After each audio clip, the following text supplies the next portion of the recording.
So I was watching Monday Night Raw, and I thought about my thoughts and opinions on Penta when he was in AEW years ago. And we talked about it numerous times, even before we had a podcast. And I was like, man, if he ever went to WWE, just the cash cow I thought he would be and how well he would do.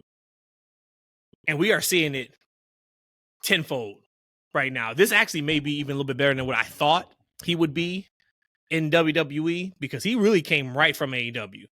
So it really was no introduce him to the fans, and he's in NXT for 6 months to a year. He went straight to the main roster and got to it, smoking it right now.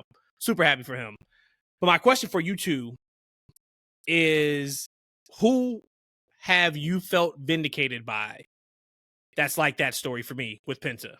Somebody who was somewhere else, and you're like, man, and maybe they were in the same spot. If they just got an opportunity, if they just got a shot, they would start killing it. And they started killing it, or if they went somewhere else.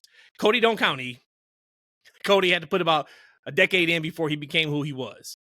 But I think there's a lot that we've talked about previously. But who is that for you guys? That's an awesome question. I'm going to actually go with Sami Zayn. Sami had always kind of been an underdog, and then we find out that he was doing like a year or plus more of backstage recording to probably do some type of content that he was going to do. And then it kind of was like a jumping off point when he joined the Bloodline. Although he's always was like the bottom of the totem pole of the Bloodline, but he absolutely came into like the main event picture because he was down with the Bloodline. Someone like Sami, who was just, he loved the craft. We joke about KO, watches wrestling. He's a wrestler that got over. And like I said, vindicated, maybe because I knew how good he was in NXT. And so that he was able now to show his wrestling and his character side kind of when he first joined the Bloodline. I was talking to somebody last week, and they were like, man, Sami gets on my nerves. I'm like, you're not a Sami guy? And this person's like a pretty hardcore fan. He's like, no, man, like, I just don't like him. Like, I don't like how he talks. Like, I don't. It was almost like the promo that who was it? Karrion cut last night? Oh no, Braun Breaker cut about Sami. Oh yeah, and this was a week ago. I was like, dude, well, you may not want to watch WWE TV in 2026. And he's winning that championship. You eating that? E, what about you? You gotta take my Cody Rhodes story from me. Yeah. I guess I can't really think of anybody. Probably it's one Kurt major Hennig. guy. Mhm. Who? Probably Kurt Hennig. If I can go. I mean, that's one. Really? Off the top of my head, dude. There's But one sometimes that we is gotta- clear that you have been hyped on, It's newer. and it is now coming to fruition. You were on this guy when he was in NXT, and you were hype on him then, and he has just been showing his ass for the last year and a half. Trick Williams. Mm-mm. Swerve. Yeah. You know, I thought Swerve. Yeah. Like, I was a big Swerve guy, but I don't remember if I was like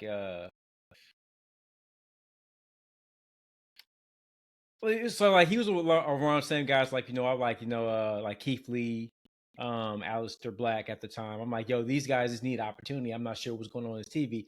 But I just felt like Vince didn't know what they were doing with him. I was trying to think back if actually Swerve was the guy. I was like, yo, he needs more time. But I remember thinking about Kurt Hennig, who's in AWA.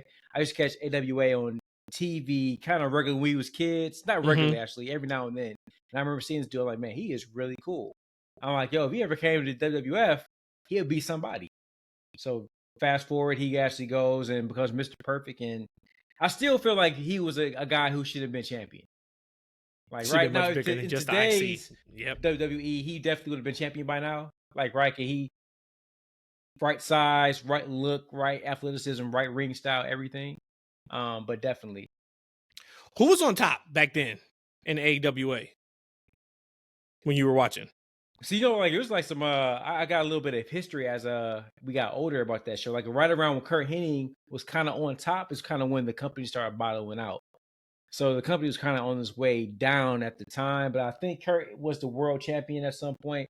I don't remember who took over for him. I have to go way back to kind of remember that. But I think the AWA right around when Kurt had left was kind of on his way out.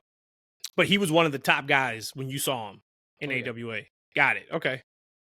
All right. Yeah. I mean, I was just watching Penta, and I'm just like, damn, man, he's damn near in the main event scene on Raw every single week, or in the main event segment. He did a run in during Cena and Punk. I'm like, he's here. So it's good to see. Hey, on the flip side, though, right? I know this was like a little quick thing. I was watching SmackDown, and you got Rey Fenix and another damn tag team. Yeah. With Andrew. I'm like, okay, this is where he at right now, right? And the matches have been great. I wonder, like, what happened with that, because what we had heard allegedly was Penta Bros is about to come together. Yeah. And then that kind of stopped. And then Ray wasn't on TV for a good 3 to 4 weeks. Yeah. On SmackDown. And now he's back with Andrade. They still got to figure out what to do with Andrade. Yeah, I mean, like, for real, when the potential he had as far as like a character, and then you end up having Escobar come in over the last year, it felt like he ended up taking his spot like the last year and a half. Andrade wasn't here that long, but you get what I mean. He ended up filling in like that sexy machismo Latin man kind of thing. And it just seems like I've never been able to get a difference between the two of them. It's always like the same. Those two people are competing to be the same person, who I thought Andrade was originally. Kind of like how I always felt with Liz and Alexa Bliss. I was like, no, they nothing alike. But to me, it feels that way because they're smaller size women who are blonde. And that's probably not fair to say, but that's how I look at them. You are this character, and y'all jockeying for position of who's going to really be this said character. You must agree with me. I've said that a couple of times though, because I definitely 100%. I've said it before. They had the exact same character as a heel, but the difference is, Escobar can talk, like, right? He has to talk. He can articulate. Not saying that Andrade can't, but he doesn't have like that thick ass accent to where you can't really understand him. He can articulate himself much better. Like you listen to Santos like in interviews, like he speaks, like he's very articulate, man. Like, right? Andrade, he looks the part, but he can't speak the part, which is why Selena really helped him. And I don't know, maybe those two don't want to work together. It's hard to believe, though. Man, it's hard to believe. But it seems like that they definitely need each other. Like, right, that would give Selena a consistent outlet to be on TV. And I feel like she's a better talking personality than she is a wrestler. I know she probably if you're a wrestler, I'm sure you want to wrestle. But I feel like she's one of those. She's better suited to being a personality, versus being a wrestler, especially how small she is. Well, they could do both. Yeah. I wonder if there's some not revisionist history with them too, but I wonder if it wouldn't be as good on main roster WWE. It was fantastic on NXT, Black and Gold. I just wonder if we would just look at it, okay, well, all right, they're together now. But hey, y'all remember that short stint they had? This is back in the COVID era. And I think Heyman was running Raw at the time. I might be mistaken. But he was really pushing for Selena. He was pushing like the little crew they had at the time. Because it was Selena was the manager. Zelina. I was gonna wait till you got to 10. I was gonna wait till you got to 10. I was like, all right, brother. I want to call it what I want to call it. Then call it what you would call her then. Call her Selena. And so, Andrade, I think Austin Theory was thrown in there for a little while, and I think maybe Angel. I don't. And they had like a little group, and Selena she was on a majority of the show doing a lot of talking, almost kind of like a Judgment Day, as far as like it was always some kind of segment she was in, where she was kind of doing majority of talking, hyping her man. You remember that? Yeah, I do remember that. She is fantastic on the mic. Yeah, and as a heel. I mean, she's great as a babyface too. Yeah. But as a heel. Yeah, she's got that New York. Just, you know what I mean? It is what it is. I'm gonna say what I want to say. And she's funny too. Yeah, she's hilarious. That can come out in your heel promos. Yep. That's hilarious. Speaking of promos, you guys are talking about, and it wasn't really a promo. We never told this story on the podcast. No. So we went to No, not yet. Okay. We went to remember the house show? I think it was the day after Christmas this past year, where they had Punk and Gunther on top in the steel cage. And Santos was on the card. And Santos is wrestling LA Knight. And Rhodesia, when you said Santos, that's why I started smiling. I thought about this story. And at house shows, if everybody's been to house show probably who's listening, but if you haven't, and especially now, shit, they don't do house shows anymore. But back when house shows were the thing, that was when you got guys and girls working on stuff.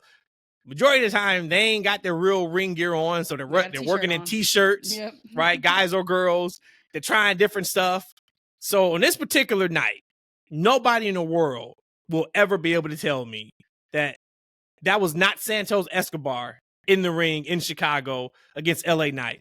That was Santos's uncle. Santos came out, dude, like a full flush mustache. And he didn't bump but like twice. If that. I think he threw a couple kicks, but all he kept doing was Escobar C. And that was it. Got over with the fans by the 10th time he said it, though. And then the crowd started going wild for it. That was all he did in the entire match. LA Knight hits him with his finish. Match is over. And I just kept saying, I don't know if Santos couldn't make the flight. He was still doing something with his family for Christmas. I know for a fact that wasn't Santos. That was definitely his uncle. That was absolutely Santos. That man showed up on Friday clean shaven again. He was like 15 years old. I was like, dude, what is this? He looked like a straight uncle. He had a hard day of traveling. That's what it was. And they were like, didn't have time to go over their match. He knew it was going in with the BFT or whatever it's called. And he's like, all right, let me go over, do what I'm probably best at, which is the gift of gab. Got over that Escobar C and rocked out. And they never brought it to TV. Never brought Even when they worked the match on SmackDown, he never said it. I was like, oh, now I know for a fact it was Uncle Escobar. You know what I'm saying? That was shit crazy. All right, y'all, let's get to it, man. We got so much to talk about. This weekend is jam-packed. I said right before we pressed record, I'm very excited for this show. I even tweeted earlier. I got a lot of things I kind of want to get off my chest. Some of the stuff I didn't even want to put on social media because then you got to really explain yourself. And I would never want to be somebody that is known as a clickbait, or even like our podcast or our show being known as just like salacious headlines and such. So give it all to you guys at the same time. So shout out to everybody who's listening. But this is episode 207 of the TFW podcast. You guys know us. We are the best kept secret in wrestling podcast. Today, I am your favorite talker out in these wrestling streets, Matt, joined by these awesome, beautiful folks right here. Rhodesia is to my left or to my right. I'm not sure where she's at on the video. E is to the opposite side of wherever that is. If you're listening, we just in the car with you. We on the train with you. We in the house with you. Wherever you are is where we are. And I want to start by saying I'm in a fantastic mood. Okay. I'm in a great mood because it feels like 2021, 2022 again. Explain. AEW's back.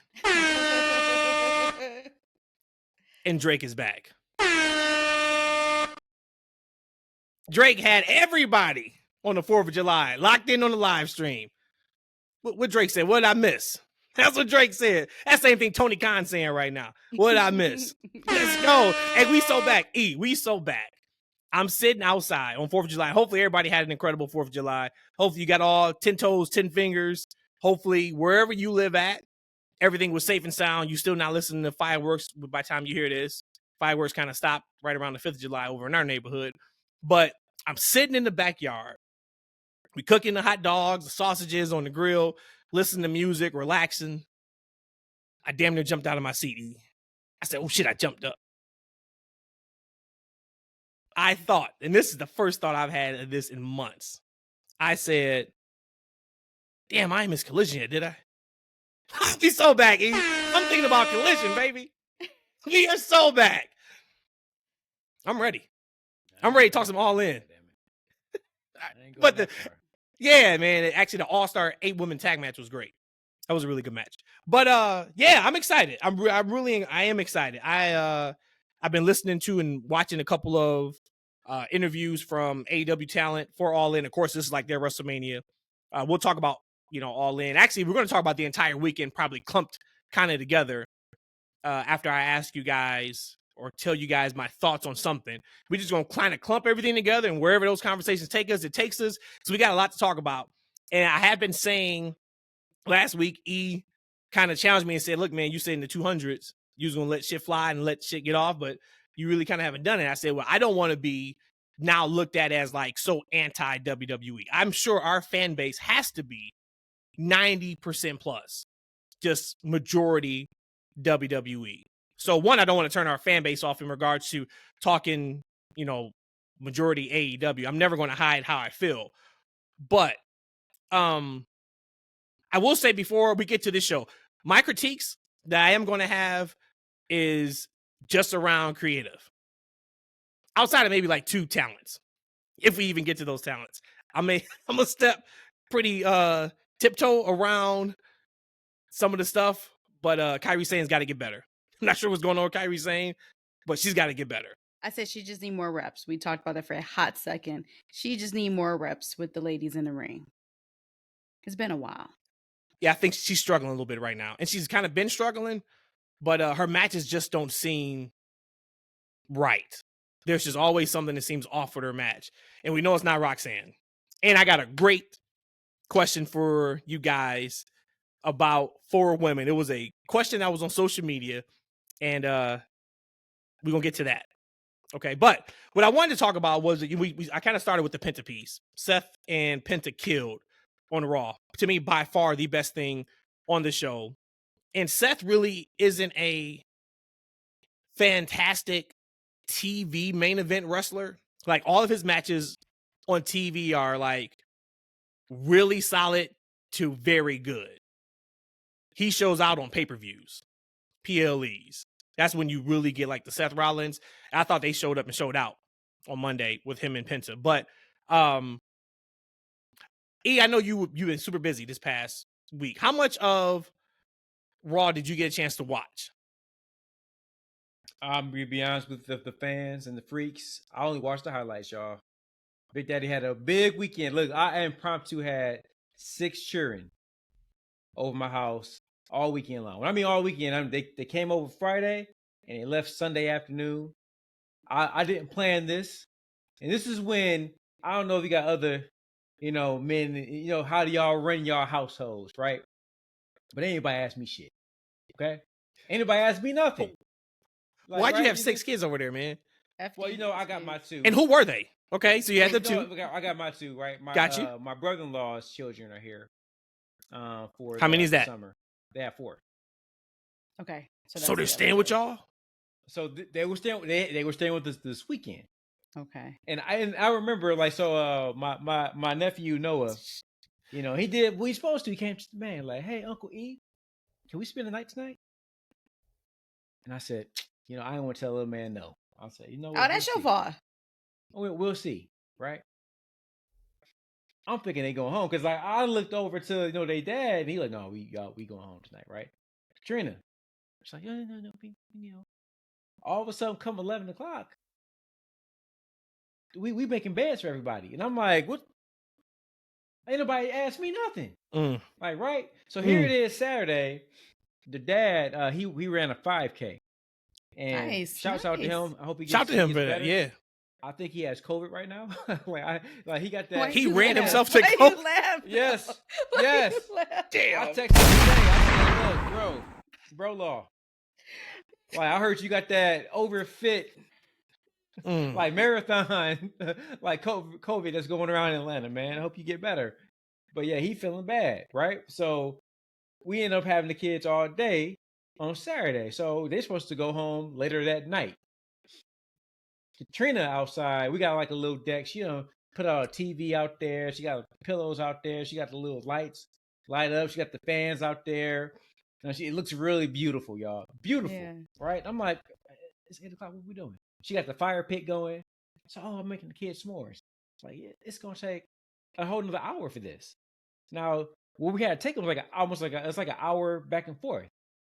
I'm like, babe, it's gonna be 10 o'clock when you're done with this.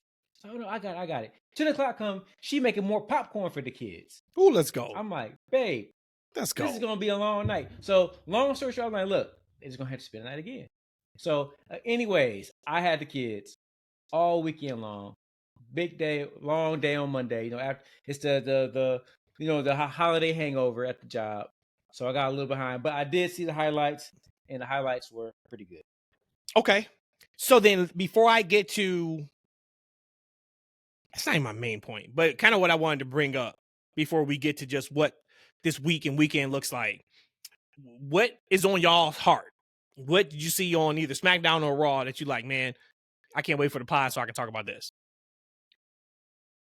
I talked about it on the last pod and still just didn't put 2 and 2 together as far as making Evolution special and all that stuff. Like, literally, it's on the same night as All In. And it felt like just a double whammy once again, because of course I've already felt the way like you didn't make Evolution special enough. This is another all-women card wrestling. It's going to have some incredible women on there. It should be amazing, but you put it on a night for counter programming against AEW's All In, which is their Super Bowl, their WrestleMania of the year. One would maybe think, well, then that's a good thing, right? You're putting it against their biggest show. But right now, I am more excited to watch All In. So then at what point then am I going to watch Evolution? Especially since we have a marathon, a 5K marathon of wrestling PLEs to watch this weekend. No COVID. No COVID. No COVID. Like, at this point, but before you continue down the way you're going, I specifically asked, was there anything on your heart from Raw or SmackDown? I didn't hear that. Did you want to talk about before we got to this weekend? No, you didn't. And say my that. baby just jumped off the list. No, we can rewind Yeah, that. did. No, we're at the 21 mark. Rewind it. And you could be like, oh, 1930, and I we'll guess see what you said. Yeah, I guess I'm so sorry. You're gonna call right. up and apologize You to hear Breakfast it. Club next week. I ain't Ray J. Apologize Yes, to the you Breakfast Club. You are absolutely going to. You know, I watched that again last week. He was so high. That boy, man.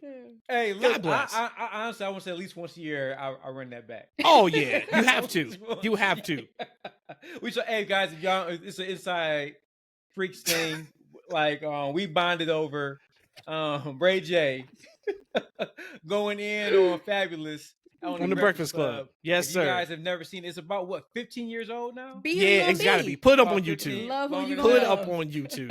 Yeah, Put it on Ray YouTube. J was going in. Even 50 Cent had to come on one day and say, "Yeah, you know, Ray J, he had some help." That boy was on one. Hey, yo, we pool, live? Outdoor pool. Indoor basketball court. Outdoor basketball court. I'll let you drop my top. Man, oh man. But yeah, so I wanted to wait because I started by saying I don't want this to come across as like anti-WWE, blah, blah. We're going to get to that part because I got something else I want to lend credence to.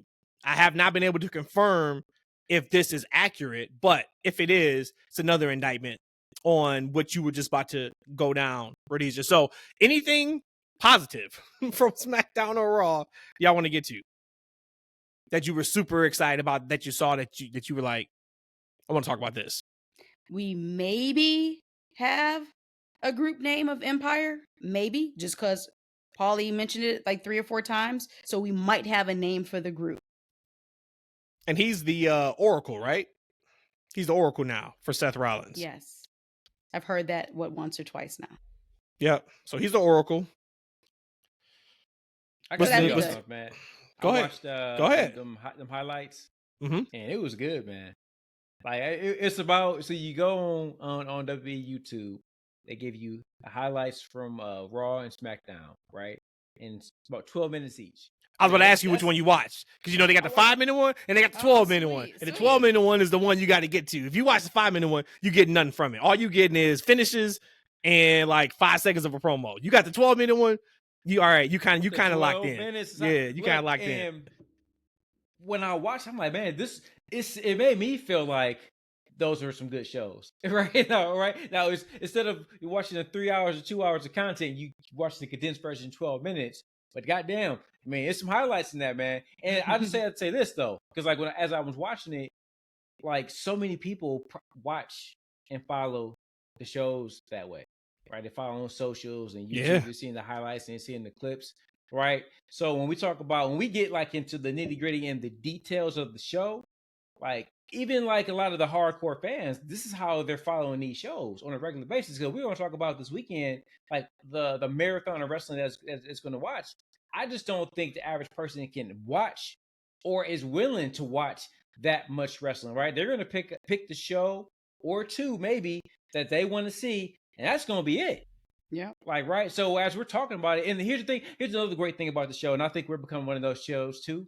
is that a lot of people, they follow the show listening to our podcast, right? Correct. A lot of people, they listen to podcasts and things of that nature, and that's how they kind of stay on top of what's going on, which I think is awesome. But let's just keep that in mind when we talk about these shows, we get to like these details. I think these people, they know that, right? Especially WWE, they got all these analytics, things of that nature. We start talking about like the details that aren't there. That's why I never get too hung up in them, because I feel like they're not focusing on them, right? And I feel like the majority of the audience isn't looking for them either. So when we're kind of like really digging in, saying this is missing, they're not doing this and X, Y, and Z, I feel like that's just what their audiences isn't paying attention to.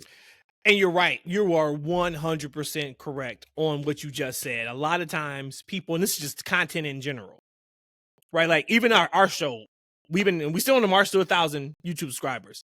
Like, subscribe, y'all know what to do on YouTube. Please. And follow on the audio. But we've been talking about that a lot.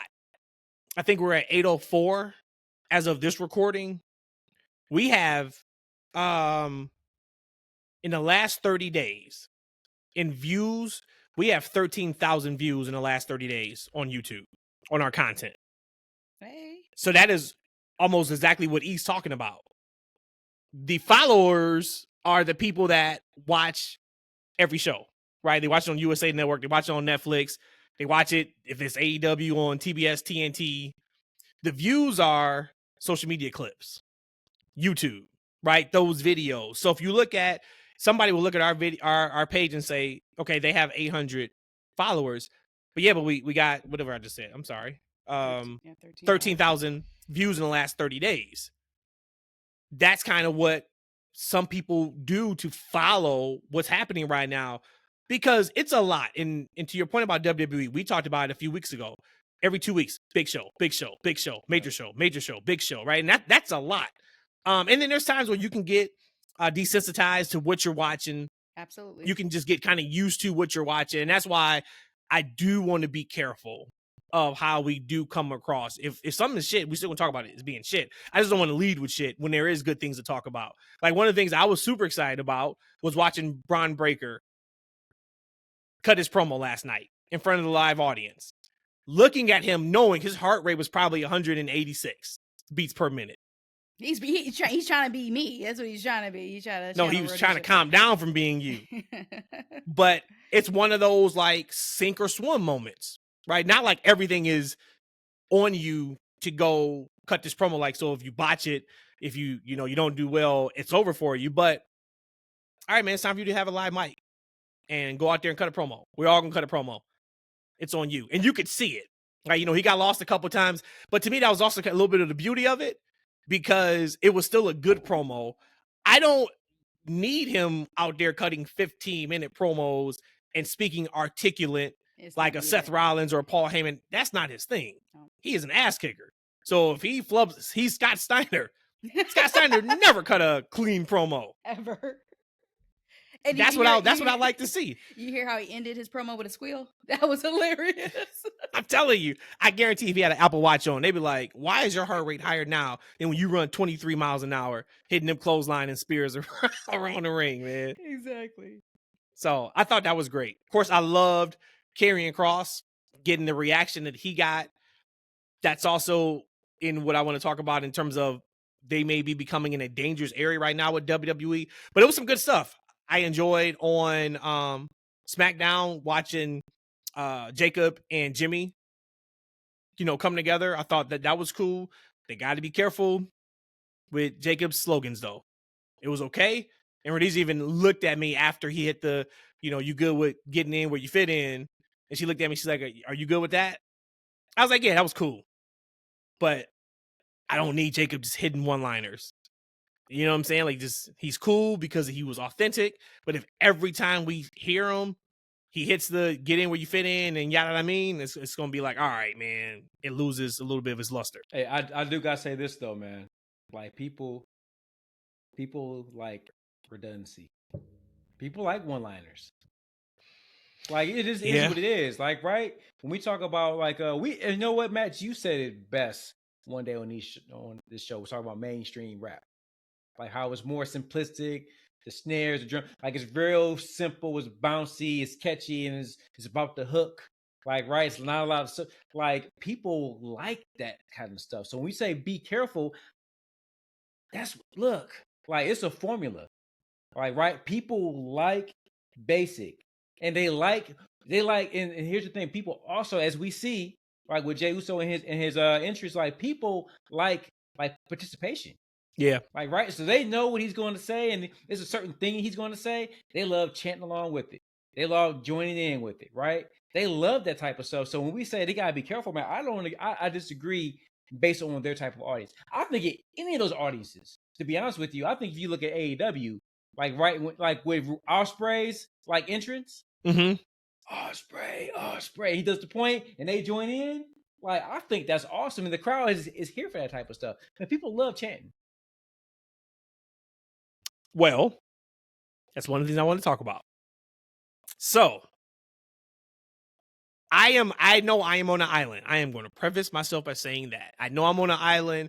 I could be on to something. I may not be on to something. I'm only going off of my personal thoughts and my personal feelings. That's all I can do. I remember when I started being turned off on AEW, when everything just felt like it was a chore to watch. WWE's not there. Not saying that. But more importantly, kind of to me, it was no heat to anything that I'm watching on television. Meaning, when we got the shut the fuck up chance, it was because the crowd just wanted to say fuck.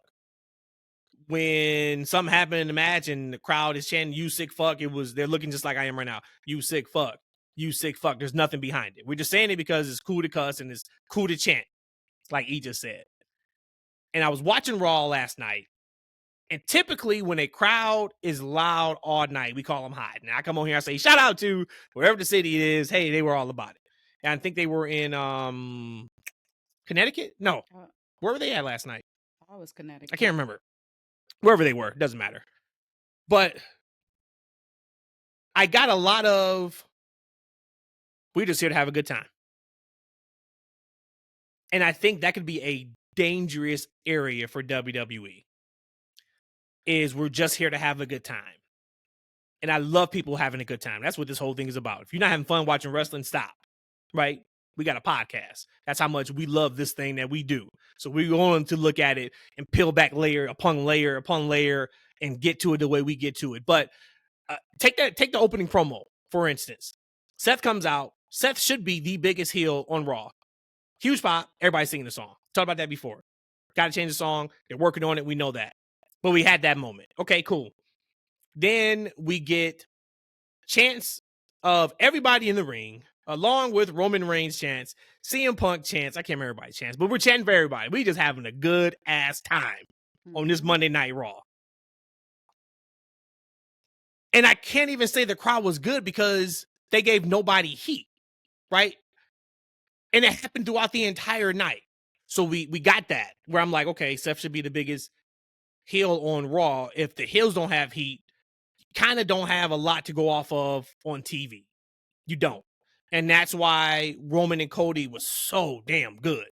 Because by the time we got to WrestleMania 40, 95% of that crowd wanted Cody to win that championship. And they were booing Roman. It wasn't 50-50. It wasn't 60-40. Right? And you can say the same thing a little bit on SmackDown, where now Cena gets the majority of cheers. So there's a little bit of no heat on that. But last night, so we got the opening promo. I was like, okay, damn. All right, cool. Let me just watch the rest of the night and see. And it kept going throughout the rest of the night. Kairi Sane takes on Roxanne. Okay, I'm sorry. First we go Judgment Day. Judgment Day cuts the video package in the back. They get cheered. All right, well, Judgment Day should be heels, but people were excited because they won the tag titles, which was an excellent match. We still haven't talked about New Day, and we're still not. I'm not going to talk about it. If y'all want to bring it up, because the only thing worthy of follow-up they cut during the commercial break, so we didn't even see it if you didn't ridiculous. if you weren't watching out the country. So it is still, to me, NA on the follow-up for these tag titles. But we got Kairi and Roxanne. Kairi wins. Roxanne takes another loss. So that trend keeps going. She gets beat down. Asuka comes out.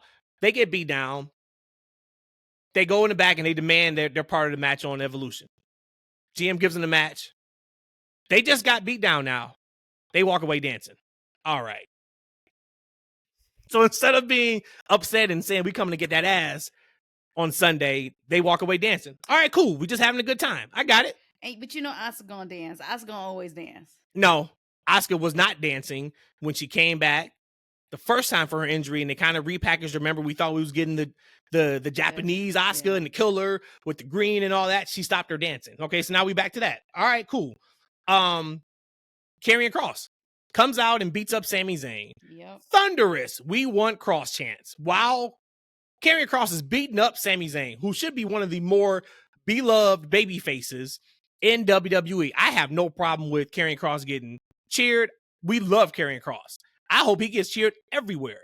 But if you start seeing that, then maybe we change our story to where it makes sense for him to get cheered as a babyface and not stay as a heel, where whoever you put him in the ring against right now, you're not going to get what you need from a story perspective. I had an issue with that, and it kept kind of going throughout the night, but you get my drift. I don't have to go through every single segment. Well, but it was like... One real quick that really got me was when the end of the Sammy's match. One more time. Sammy has been destroyed by Karrion Kross. Now he's in the ring, and you're up here chanting one more time. Yep. But we just here to have a good time. And that's fine. But that is a dangerous territory. Because as we talked about back with AEW, and they've pulled back now. Remember when it seemed like every single match they were bleeding? It seemed like every single promo, it was bitch, shit. You know, like just over the top. And we're like, man, you got to save some stuff. Because it gets to a point where your fan base gets desensitized and they're just waiting for the next thing. And WWE is not at that point yet. And Jay got some heat, like in a good way. Like, he didn't, you know, like just watching his match, you know, but Jay's a superstar. Okay, that's just like kind of talking about Cody or Punk right now. But yeah, that was something I was like, we'll see. And that could just be a one-off. It could just been that crowd was just super excited to be there. I saw a couple of signs in the crowd that said first ever Raw. They ain't there for what we talking about. They are there to see Rhea Ripley. They are there to yeet and do that whole thing. And we go home and we just talk about how great it was. But for us that are watching this thing and know what translates and what continues to work. Because if we talked about it, there's been some cracks for the last month, and then I see that, and yeah, the crowd's excited, but I'm like, okay, is the stories that you're telling working? And I can argue that the majority of the stories that they're telling right now is not working. The action is always going to be good. Promos are always going to be good. We love the wrestlers that we see on TVs Mondays and Fridays. That's why I said whenever I come on here and I do critique, it's never about the talent. If it is, I'll say it's about the talent. It's the majority of how they're presented because it is entertaining. But I just look at it, as I've always said, I'm like, man, we could have made that a little bit better. Just a little bit better if we would have did that. So, E, you didn't watch it in totality, so I can't really get your thoughts. You can get thoughts on, of course, everything I talked about, but I can't get your thoughts on if you think I'm tripping or you saw the same thing. Rhodesia, I think you watched the majority of the show. Did that come across to you at all? Outside of, because we talked about the first segment where I said it out loud, then I kind of just didn't say anything else about it. Absolutely. I mean, to me, and of course, yes, we are looking at it with a different scope, with a different lens. Absolutely. It's just one is what we're doing here on the show, and it's how we are as fans. But the number one principle of pro wrestling is you have a bad guy and a good guy. You have somebody that you want to boo. You have somebody you want to cheer. You want somebody who makes you want to just hurt them and beat them up and cringe when you see them. You want somebody that you want to admire and be. And when that gets blurry, then now it changes the whole feel of it, of pro wrestling. Now, again, if they're trying to do something different because they're entertaining the crowd, they're getting some of the best returns that they're getting, their prices are still super duper high, TKO, all they care about is, getting more and more and more sales, then that might be their new business model. But just from when I first started watching wrestling and when I first caught on the TV and I saw this person, I saw that person, I knew I needed to boo that person and I needed to cheer and root for that person. It's changing the fundamentals, at least with that product. Because your biggest heels, Seth, Judgment Day, they should be getting booed by A lot of people. Now, some people's going to cheer. It's fun, right, to cheer the bad guy. Deep down inside, when Matthew was really young and we used to go to these shows, I used to pop so hard deep down inside when the bad guy did something. But I didn't do it out loud because I knew that that's not, I didn't want to be that person. But it just seems like, again, they're coming to put themselves over as their fans. And if you're paying that pretty penny, hey, I guess so be it. But for me, watching the product, it is starting to feel like, okay, what's really happening here? Like when I used to tell you how SmackDown used to pipe in the noise and it gave me kind of like noise and chaos in my head. Like I'm starting to hear that too. Like, why are we saying Sammy is about his ribs are broken? He's done. He's broken as a person. And you're saying one more time. Why? Does it make sense? No, so during the highlight versions, like a lot of these chants you're talking about, like those things are very evident, and when you watch it, and then too, like if you watch the actual shows, it tells a story.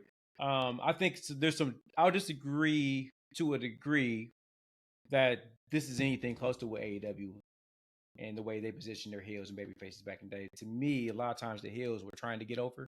Like in WWE, the heels aren't specifically written to get over. What's happening is that the product is over. So as you said, everyone is there to have a good time. And the world that we live in right now, it's a blur. Everyone lives in the gray anyway, right? So it's a hard. It's heels have always been cool to a degree. So you look at the new faction, whatever their name is, right? With Bronson and Braun and Seth, right? Seth has the cool music. Now, we talked about they should have changed that music a long time ago, right? But maybe they want the participation. Who knows? Whatever the reason why they haven't changed the music, right? But you look at Braun Breaker, like, right? He has the best spear in the business. Best spear, I would say probably, arguably, the best spear ever in the business. Because the first person that we saw do the spear was Goldberg. Right now, Goldberg's original couple of spears, he was spearing dudes out of their shoes. Right? It looked, and then it kind of soft, like legit hurt. Yeah, because now that probably was the case, right? He probably was legit hurting these dudes, and people like, no, you got to ease back a little bit, right? But I would probably say, arguably, he has the best looking spear that we've ever seen, especially the different angles, him running back and forth, the speed he kind of gets. I think it's awesome when he runs really fast. He runs ropes really fast, right? So he added the spear into that. It's just it's an awesome sight. So that looks cool, right? So Bronson and the tsunami, right? That looks fearsome. So as you say, you got people who are there, right? These are not necessarily hardcore. I'm looking for the details of wrestling. I want to know the nitty gritty. I'm following the ins and outs every day long. They're not there for that, right? They're seeing something they think looks cool, right? So back in the day, what would you do? You'll take these things away from these people so you can't boo them. But do you really want to do that? Like, right? The tsunami is, when they do it, like when he does it to these dudes, like with Jey Uso and Seth, he's actually literally taking these guys out with these moves, right? Yeah. So it's a fearsome moves. It just happens to be over. But like with Brian in the spear, he's cutting dudes in half when he's doing it, right? It's just that it's the audience is hot for the product right now, and we live in a day and time where people, they just don't boo bad guys. They cheer. If you think about it, you go online, right? Like the people who have like the biggest audience online, a lot of times are the people who just say shit, like the negative people, right? Who just have all these negative comments. They have like some of the biggest followers, right? People like adversity and negativity in this world. It just is what it is. So when we talk about what WWE is doing right now, I think it's a manifestation of what's happening with at least the people in the United States. Society. Right? Like we have a very cynical society. It's getting more and more cynical as it goes. So heels are cool, right? Baby faces are cool. WWE is cool. So when I get there, I'm having fun. It just is what it is. Like, right? Like, at the same time, if you are an entertainment company and people are spending their money, I'm not necessarily going to tell you what you should be doing. Like, right? If they buying a ticket, it is what it is. With AEW, again, I feel a lot of times their heels were trying to get over. They were trying to get these reactions that are coming naturally to the heels on WWE. Like, right? So for me, I think it's just a different type of thing that's happening. I don't think it's particularly they're writing like, oh, you know what? We want to get these dudes cheered. Like, right? I think it's just for sure. Happen with Karrion Kross. They're not trying to get this man over. Like, right? Not in the slightest. They don't even want him wrestling. Exactly. They're not trying to get this dude over, right? You think about what they're doing. They're putting these dudes in the ring with beloved baby faces. Like Sami Zayn has been a beloved babyface for years, and he's getting one more time chance. Right. Like, right? John Cena is supposed to be a despicable heel. He's trying to go out of his way to talk about these fans, but he's getting bigger cheers now than he did. Well, of course he would. If you think about it, that's a flawed story anyway. This is his last time, right? So people don't want to necessarily boo the man. And probably right now, he's probably more interested than he has been from a promo perspective in a long time. So it's just a series of events. And I think it's just how people are nowadays. I don't think it's something that WWE is trying to do. Now, I think a bigger story when we get to it is that we go to this marathon of wrestling we have, especially in Atlanta, that we got all these shows on the same weekend. We got Beyonce in town. Now, that's a problem to me, but I would digress if we can keep on going with the show. So, and we're going to get there. We absolutely going to get there. I was going to say that maybe it's a lack of emotional investment.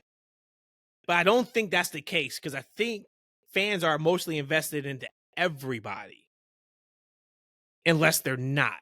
Exactly. And the not is right. WWE is hot right now. They're like like everybody, right? Like we talk about the storyline. Like I said, like me and Rhodesia are kind of beating the head with this one, but I think just the top of the card creatively is bad. Right. There was a time period with AEW, it just wasn't really clicking for them creatively. On the mic, any kind of, it's like they were trying to force feed things that they didn't necessarily have to do. I don't think WWE's doing anything. I just think, like, again, you look at Jey Uso, the book in the film, the John Cena storyline, all the top of the card championship stuff has been really weird, right? But I just think a lot of it is just a natural selection of what's happening right now with the world. Well, that and also too, if you think about outside of Gunther gets heel heat. He did against he did against Jay. He is right now with Goldberg. Goldberg got a hell of a pop. We're gonna talk about that too. We're gonna run out of time, sir. We're at 47 minutes almost. Hey, but you think about Gunther. What's cool about Gunther? So I thought about that. Does right? he have a cool move? He dumbs it down to get booed. Mm-hmm. The same way Punk would do things as a heel to make sure that he got booed. I'm trying to think who else is the top. We still were cheering heel. I mean, cheering Punk when he was a heel. Okay, he was on the microphone. Oh yeah, you know. But she wasn't as a babyface though. She don't count. Like right on the microphone, he was just so entertaining. You kind of had to like Punk a little bit. Like Gunther cuts good promos, but they're good heel promos that's designed to draw heel heat. I just don't think he's the guy where I was talking about, right? You say, hey, let's take these things away from this person that people think is cool. So you take away the music, right? You take away the tsunami. You take away the spear, like, right? And all you have is just a heel cutting a promo. That's what Gunther is like. His clothesline isn't fancy. His powerbomb isn't fancy. His sleeper isn't fancy. There's nothing specifically fancy. If you like him, it's because you're a fan of his ring work. Is it possible one of the reasons why, and this is the first time I don't think anybody's had this conversation. I was just kind of trying to Google top heels in WWE and fucking babyface is popping up. Is it possible the reason why the Bloodline story worked so well was because as much as everybody threw the ones up, Roman was able to get heel heat against the baby faces like LA Knight, like Cody Rhodes, like Sami Zayn, like Kevin Owens, like John Cena, like Brock Lesnar, like Jey Uso. Like, we could keep going where we would say, hey, these matches, the crowds were booing Roman Reigns during the match and during the lead up. Roman wasn't getting massive pops during his promos. Is that maybe why we look at it? Because that is when wrestling is done right. You have yes, people got the ones up. Yes, they look sweet. Yeah, we actually love him. But when shit comes down to shit, we want Cody Rhodes to beat this man. We want Jey Uso to beat this man. We want Solo Sikoa to take his spot because of the cheating and the backhandedness and how he's treating his family. Because outside of that, I can't think of any other true, real, legit heels that's upper mid to top of the card in WWE right now. I think that you hit the nail on the head with like Bloodline as far as Roman being that bad guy. The stars aligned. This storyline was written in the stars. It was fate. It was destiny. You had a person like Roman that evolved into this massive heel going against this story of Cody, this beloved son of a working man, all of that. You don't get that but once in a generation.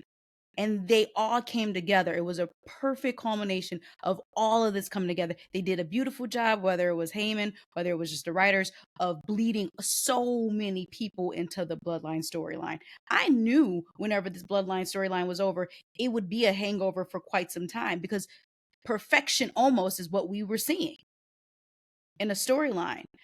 You mentioned LA Knight. LA Knight was a huge baby face. Jey Uso, huge baby face. So yes, Roman was a very bad guy, but we started to also hate him because he didn't win. He would always have Paul Heyman cheat for him, or he would always have somebody jump him. Like it was that rhythm to the point where we were starting to get mad at Roman, almost to the point where the whole Brock thing, you're holding the belt hostage. So now there's a different type of heat that's with that. It's not just the heat of, okay, you're cheating to win. No, you're also like, Russell, come up and show up for work kind of thing. So you have that. I think right now in WWE, Gunther really is the only true heel. And maybe to give some credence there to what E was saying as far as the show me and flashiness of it, I almost called him Walter. Gunther is really kind of lanky. When he does the clotheslines, it's not intense, sharp, and poignant. It is like kind of sloppy. Oh, it's intense. No, it's intense. Okay, no, what I'm talking about is like Yeah, buddy. like, you know, that snap. I know like what you Shawn, mean. Like I know what that you kind mean. of Fancy. Yeah. yeah. Yeah. It's that. So then you can't really admire it. You know, you can't say, "Oh wow," or be in amazement because he just ran the ropes at 20 miles an hour, like that kind of stuff, into a spear. So here we got. They say Drew McIntyre. I think Drew is loved more than hated. Dominic Mysterio before Mania, yes, not now. Liv Morgan gets cheered more than anybody else.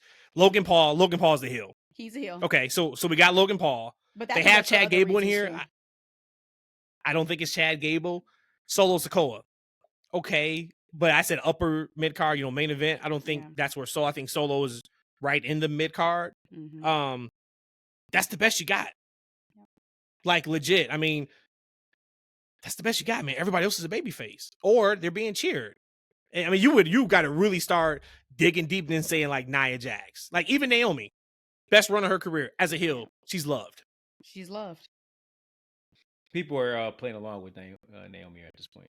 They're playing along, like right. They love her, but they're kind of playing. Like, all right, we know we're supposed to boo you. We're gonna play along with it. But yeah, I mean, I agree with everything Rhodesia said. I just the only thing I would disagree with. We was talking about. I don't think that Roman Reigns at any point during the Bloodline was like the prototypical heel. He was too popular. There's too many ones. There's too many people. With the sayings and everything. I feel like it was too much of it. I feel like Rhodesia is exactly right. Like all the stars started aligning. Like right, he got to a point to where people stopped. They started getting sick of seeing him on top. Like right, and they were looking to like, damn, who can realistically beat this guy? Right. We had Sammy, right, which was a great storyline, right? Because at this particular point, you got this beloved guy who's been loyal, and they've been dogging this man, and you want to see him rise above, and you want to win something. Like that was his best opportunity, honestly, to win a championship. We were always kind of like, damn, in what world can Sami Zayn win this championship? We know we got Cody coming up at WrestleMania, but dang, can we get Sammy to win right now, right? Because the fans believed in him, we believed in him, and it was a great story that they were telling, right? It's that you finally wanted to see somebody beat this mean Roman Reigns who's been pretty much dogging this guy, right? So that was great storytelling up in that point. But also it was caught in the storm of, as Rhodesia said, like when people started to get tired of his finishes, he's cheating too much. The same match, he's winning too much, he's not around as much, right? Enter Cody, right? His story, etc. So this was a perfect storm that if we think about this, right? We talk about how they've been booking things wrong up top. They almost screwed the pooch with that, right? Because we almost didn't get. You guys were trying to ride on the podcast. Man, I wanted you're trying to ride on the podcast. I wanted Roman to hold it and break that goddamn record. See, look at but I did admit, I said what we saw at WrestleMania 40 was beautiful. Magic. It was poetic. It was Magic. It was wonderful. So I said that yes, I'm glad he did not carry it longer than that to like now or to SummerSlam, or was it supposed to be like this November? When do y'all think? So if they would have done that match, and we're gonna have to assume Roman would have beat Rock. When do you think Cody would have gotten it? SummerSlam? Do you think they would have? Was that the SummerSlam or something like that? Yeah. Yeah. But that ain't good enough. It had to be something more special than SummerSlam. I don't know what that would have been. I mean, to finish that story, right? Yeah. But to go back though, what I'm saying, like, think about what they're trying to do. The most popular man in the company. They want him off WrestleMania. He wasn't even going to be booked. He wasn't even going to be booked. He wasn't even going to be booked. So we start talking about like why are there questionable booking at the top? It's been questionable booking at the top for quite a long time. It's just been things that have aligned, things that have fallen into place. The product has been so hot that we've been overlooking it. But they've been doing some questionable shit for a long ass time. I'm not gonna. So let's do this. You can tell when E be feeling it because E hit it. E say like 15 words in 2 seconds, and I'm used to it. So I'm sure somebody got closed caption on like, what did he just say? But I know exactly what he said. You gotta love my guy. That's the cadence. All right, so let's do this. What are you most excited for and why this weekend? I'm going to assume none of us are excited for NXT. I mean, this is no slight on NXT, but it may be a little bit. I haven't watched NXT in over a month. You felt victim of all these shows. E, when the last time you watched NXT? Today when I saw the 11-minute highlight video. Okay. But I will say this though. I have actually tried to turn it on numerous times within the past couple months. Honestly, I turn it on, Daddy falls asleep each time. So, they send out the emails every week, right? The preview emails. You get it for Raw, you get it for NXT, you get it for SmackDown if you subscribe to WWE. So they sent one today. And this one I knew I was completely out of the loop on NXT. Today, Hank and Tank defend the NXT tag titles against the Culling. I have no fucking idea who any of these people are. Ooh, so then they show the picture. The NXT tag team titles will be on the line. Let's stay right there. Stay right there, man. Hank and Tank, I do not get these. I know exactly who these guys are. The Culling is Sean Spears' new team. So I see that. Okay. And Nico Vance. I think Paxley disjoint potentially, but okay. Hank and Tank, I don't get these dudes. They've been pushing these men for quite some time, man. They are too generic, bland, jobber. I don't care about what we're not using. Local legend. Call me a mark. Local legend. Joe These Bear. dudes look like some jobbers. Joe right? Bear. They let shit. Hey, or did you remember Saturday Night Heat? Yeah. Saturday Shotgun. These dudes, there's no way. I don't like coming to the show to talk about nobody. Like, right? But I don't want you guys in the show anyway. I'm just going to say what it is, man.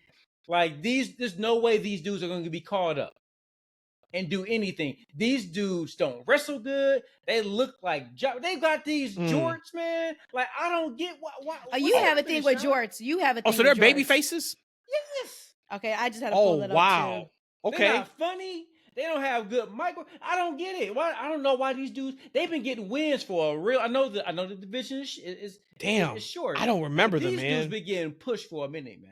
So maybe I've been fast forwarding when I was watching. So you got that match. You got Ricky Sanks takes on the Vanity Project in a gauntlet match. I don't know any of these people in the Vanity Project. TNA stars Joe Henry and Mike Santana team up to battle NXT's High Rise. Okay, got it. That's the one match where I know everybody's in it. No Quarter Catch Crew teammates Charlie Dempsey and Tavion Heights will face off in high stakes matchup. That is the preview for tonight's show. I'm good.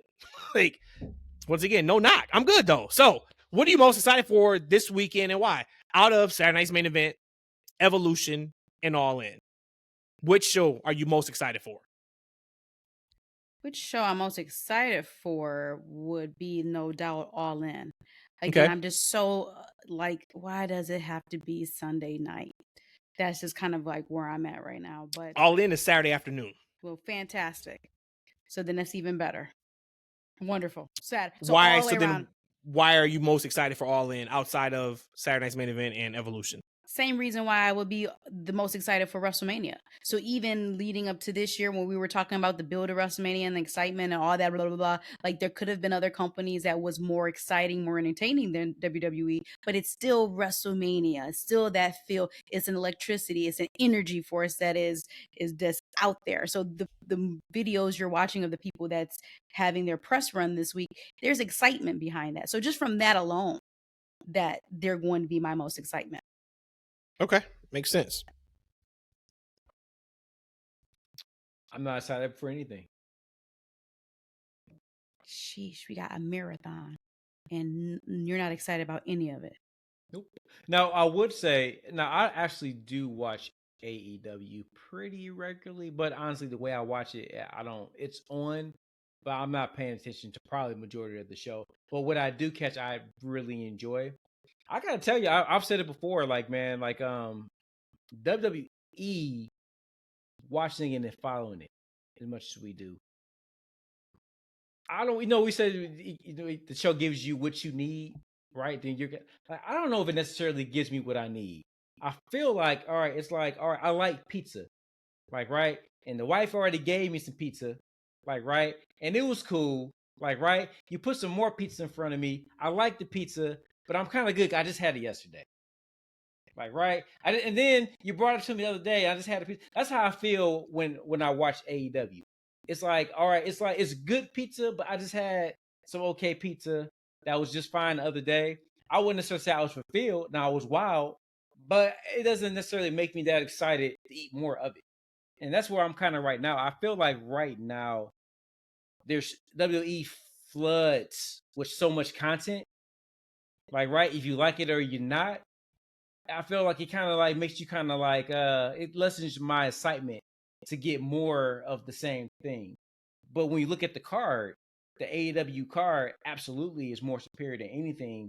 I would if you take all three shows and you put it against the AEW card, It's so just top to bottom, I feel like the AEW card, if you talk about like the matches and what they mean, like the women's matches, the men's matches, a few of the other matches on there, like just talk about Ospreay and not Ospreay actually, Kenny Omega and Okada.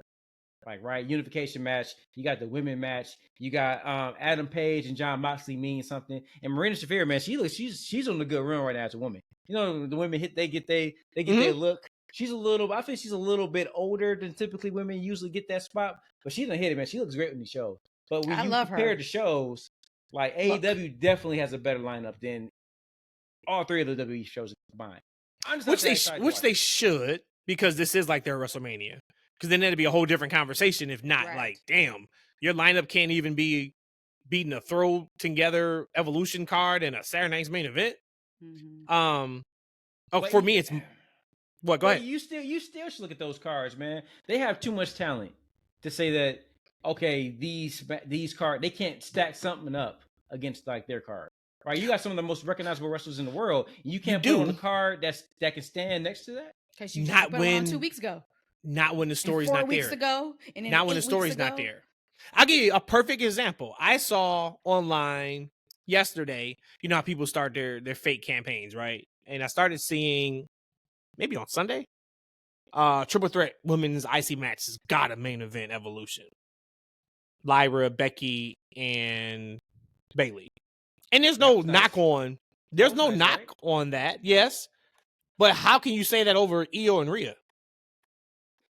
Now, you could say they haven't, the IC storyline has been what's been built up the best since WrestleMania. I think easily you can say that. Yeah, that's what you would say. But you can't argue it after you watch that video package with Rhea and Io last night on Raw.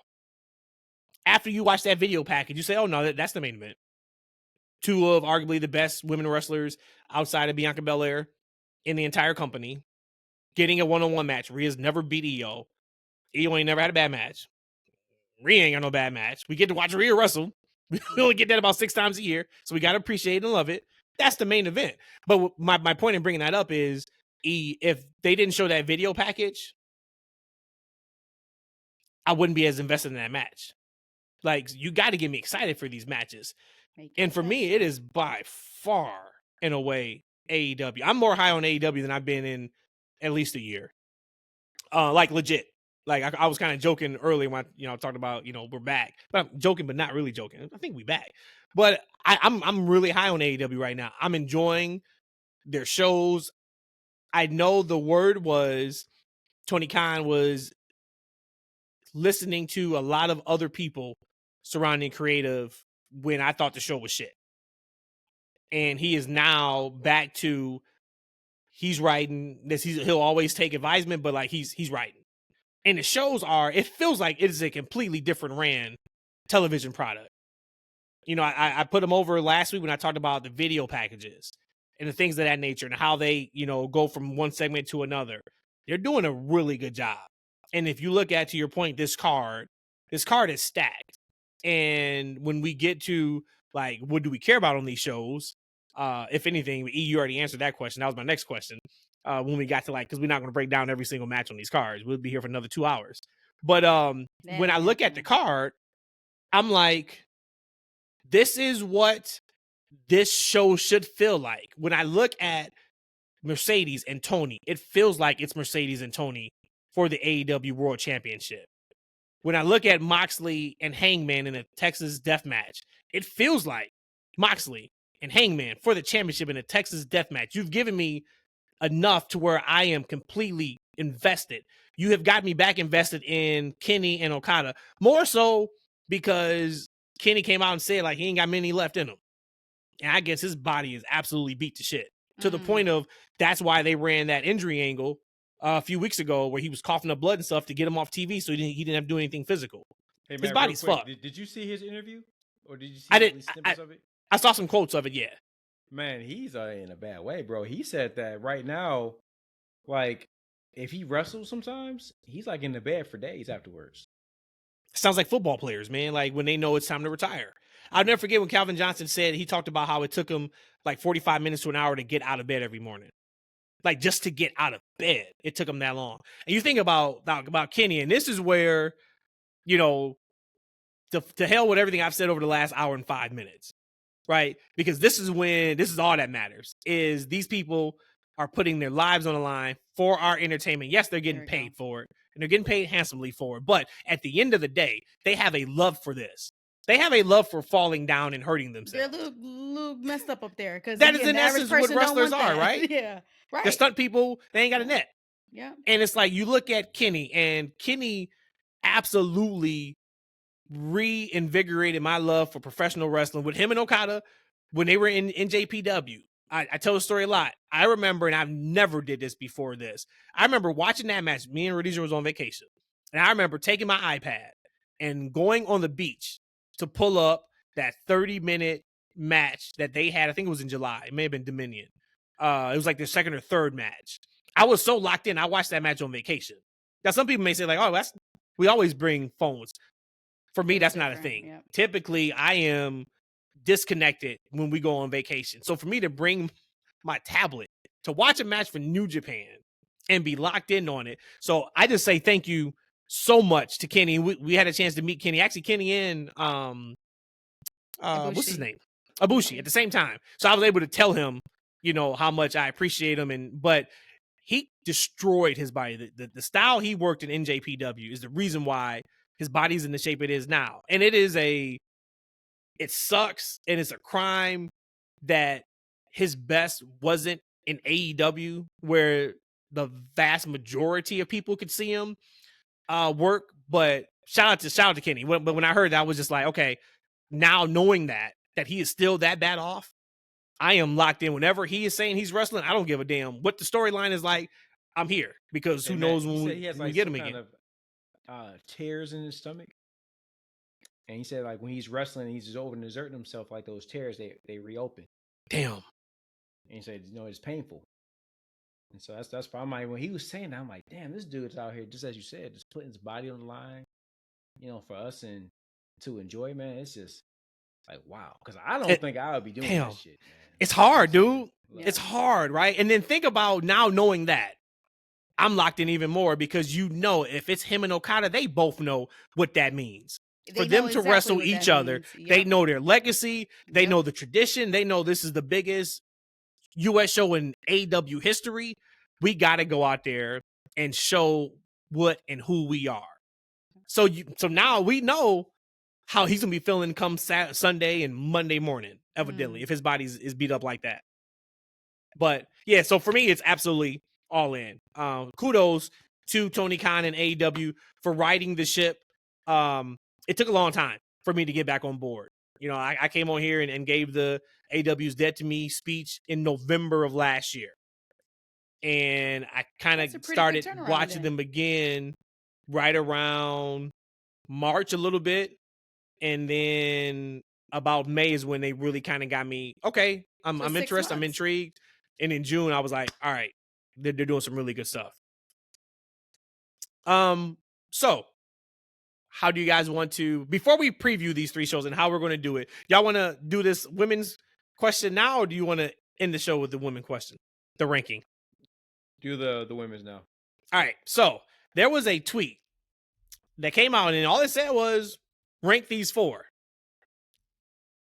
My response, I quote tweeted and said, I'm trying to decide if I want to answer this here on the podcast because my answer won't be popular. It's going to need some context. So the 4 women were Lyra Vaquer, Stephanie Vaquer, Roxanne Perez, and Giulia. Easy. How do you guys want to rank? Easy. Do you guys want to rank in regards to how WWE should see them? Are we giving our personal rank? Are we giving where they are now? Are we giving what we think they'll be? How do you guys, what's the criteria for this rank? My criteria is what just speaks to me, and I got my 4 already. Okay, so your rank is current, or is it current and overall? It can be past, present, or future. Okay, but overall, right? So it's in ring, it's look, it's promo, it's everything. Yep. Got it. Who you got? And in this order, 1 would be Roxanne. Okay. 2 would be Lyra. 3 would be Stephanie, and 4 would be Giulia. Okay. I got Stephanie. Okay. I'm gonna go Lyra, Roxy, and Giulia. Wow. And that's overall for you, same, right? Yeah. Okay. I'm going to go overall.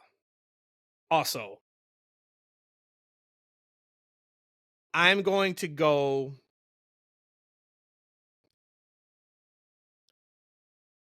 Stephanie Vaquer. This is not mine. Mine would be Roxanne number 1. But I'm trying to take away my bias because of how highly I think of Roxanne. So I'm looking at overall and what I think for WWE. Stephanie's number 1. Roxanne's number 2. Lyra's number 3. And a distant 4th.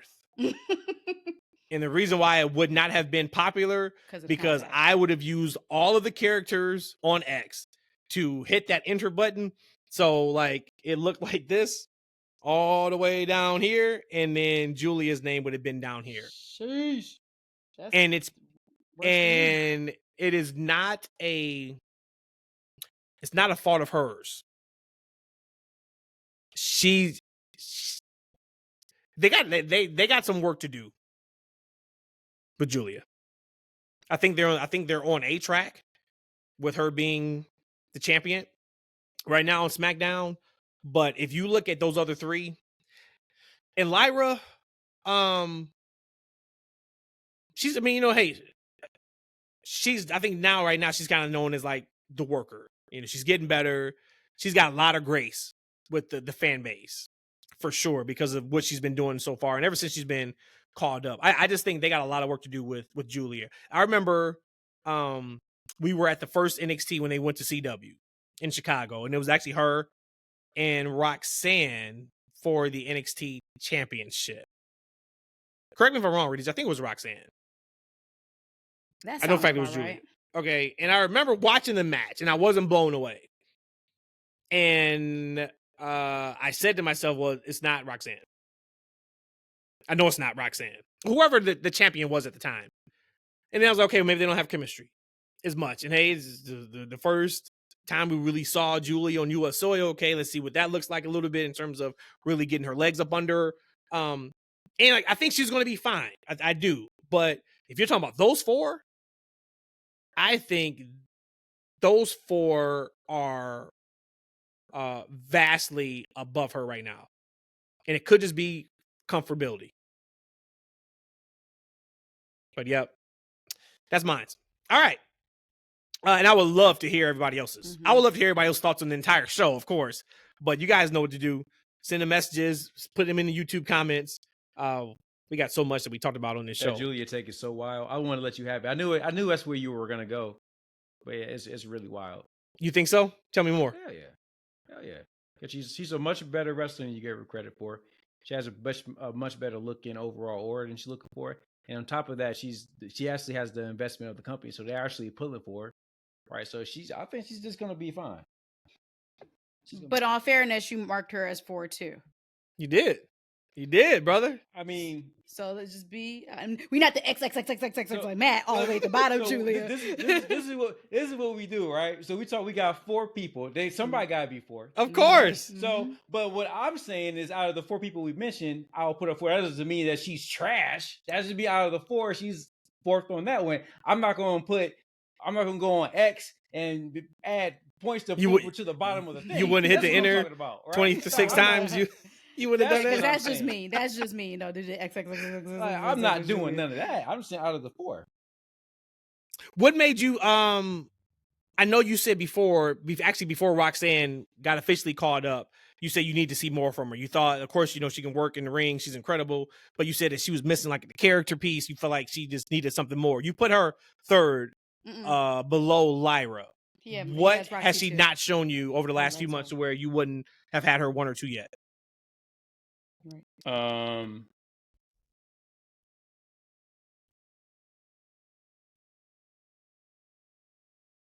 She's a good wrestler. Like, right, I think the way she's positioned in Judgment Day right now, I think that she's probably, she's not positioned like Liv or like Rhea was. I don't think she will be anytime soon. We talked about her loss record. I don't really think that the losses mean a whole lot because she can get her heat back, and that's the type of heel that she is.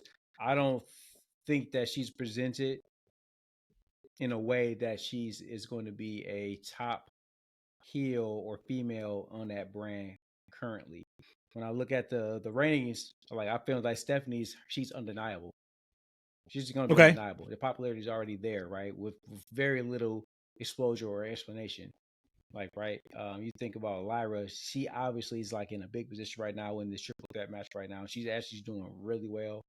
And just for me personally, I think she just looks great. I think Giulia has the right people, right, pushing for her to do well. With Roxanne, I feel like for her, it's going to be one of those things she's going to have to earn the respect and the TV time. I feel like she's going to have to just continue to do great quality, have great matches, standout matches, do well in her segments. And I think that will push her up. I just don't think that right now there's that overall groundswell that she needs to be positioned higher than what she is.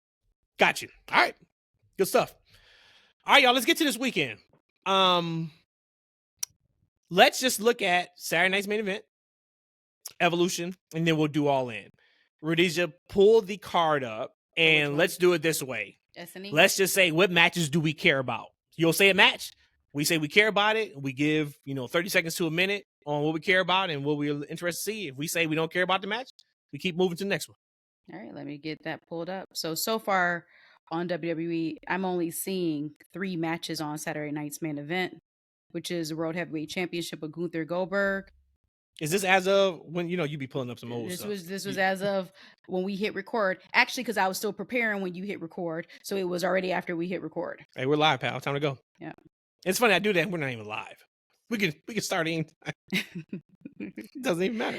So the heavyweight championship between Gunther and Goldberg. Yes, I care. 3 matches, right? So okay. 4 matches. 4. What's the 4th one? We have LA Knight. They actually moved that. Dominic Mysterio versus AJ. They moved that off. Oh no, that was they thought maybe that would have happened, but he's still hurt. Remember, he has his paper. It says right here prediction. Yeah, that was funny too. Yeah, he still got it. He told AJ, "I still got my worker's note. Like, don't mess with my doctor's note." I feel like we're missing a match, right? I thought it was 4 matches. There's got to be. Oh, right now it's having the 3 matches. Yeah. So heavyweight. You might get a 4th on SmackDown. So does that mean Goldberg and Gunther are going at least 6 minutes? It has to if you only got 3 matches. Boy. All right. Which one? What we got? So again, I do care about that one. Okay, so we starting with Gunther and yeah, because we're there. Yeah. Okay. I do care about this. Yep. I care about it. Yep. At first I didn't care at all, but then I told you after that sit down Goldberg and Cole. I was like, okay, you put it in my veins. What did you enjoy better, the sit down or last night? Sit down. Really? Yeah, because I think Goldberg he's done well in a controlled environment. Yep, he's she done loved well. that sit down. She He's thought that done was the best piece of business she ever jam ever. And best piece of business ever I've seen. I mean, that is just, he does better in a controlled environment. And your person who's questioning you is somebody like Cole, who we know how great he is. So I would say he's better. If she thought that was great, she would have loved them old JR sit downs. Like Austin Rock, Triple H, you would have lost it. It's funny because like the element of surprise is like the best weapon in wrestling. And Goldberg and Gunther on Raw was like exhibit A, B, C, D, E, F, N, G. That I thought the segment was really good. I thought it did what it needed to do, but that segment doesn't come across that way if Goldberg was announced to be on that show. But Gunther being in the ring, car pulls up, you get Goldberg. The holy shit and excitement came from because we didn't know we were getting Goldberg. And that's why I'm always about, don't announce. I get you got to announce some stuff for your show. Man, announce just enough and let us just tune in and see what else you got. Because that comes off completely different. Like if they would have announced Goldberg is going to be in the building with Gunther right before Saturday Night's main event, and that's what we got, you could have looked at that segment as a letdown. Sure. Didn't announce it. We get him, and it's the best thing we've seen all night. So, but that's one of the best things about wrestling, man. That's why we love the Rumble. Surprises. That is the best thing that wrestling has for it that really no other form of entertainment kind of can lean on as much as wrestling does. But I'm excited for it. I'm excited. I mean, I'm excited to watch Goldberg get his send off. I'm excited to see the match. I'm really excited to see how this match is formulated. Mm-hmm. What does Goldberg have? What can Gunther get out of him? How does Gunther make Goldberg look good? How does Goldberg make Gunther look good? I'm in it. I'm in. E? Nope. We proceed. We have LA Knight versus Seth Rollins. Anything Seth Rollins is in, I care for. And as you said, Matt, I've never thought about it like this ever. You're right. Seth on TV, on weekly episodic TV, is much different than pay-per-view PLE Seth Rollins. And that's not saying that he's not good on TV. But you're right. It is a different Seth Rollins when you are on a PLE with him. Yep. Never. Man, I care about the finish because I'm interested to see where they go. I don't say if everything had to be watched live. There was no DVR. There was no YouTube clips. You got to watch it live or you miss it. I'm probably missing the rest of the show outside of the main event. But I do care about the finish. I don't care about the match. E?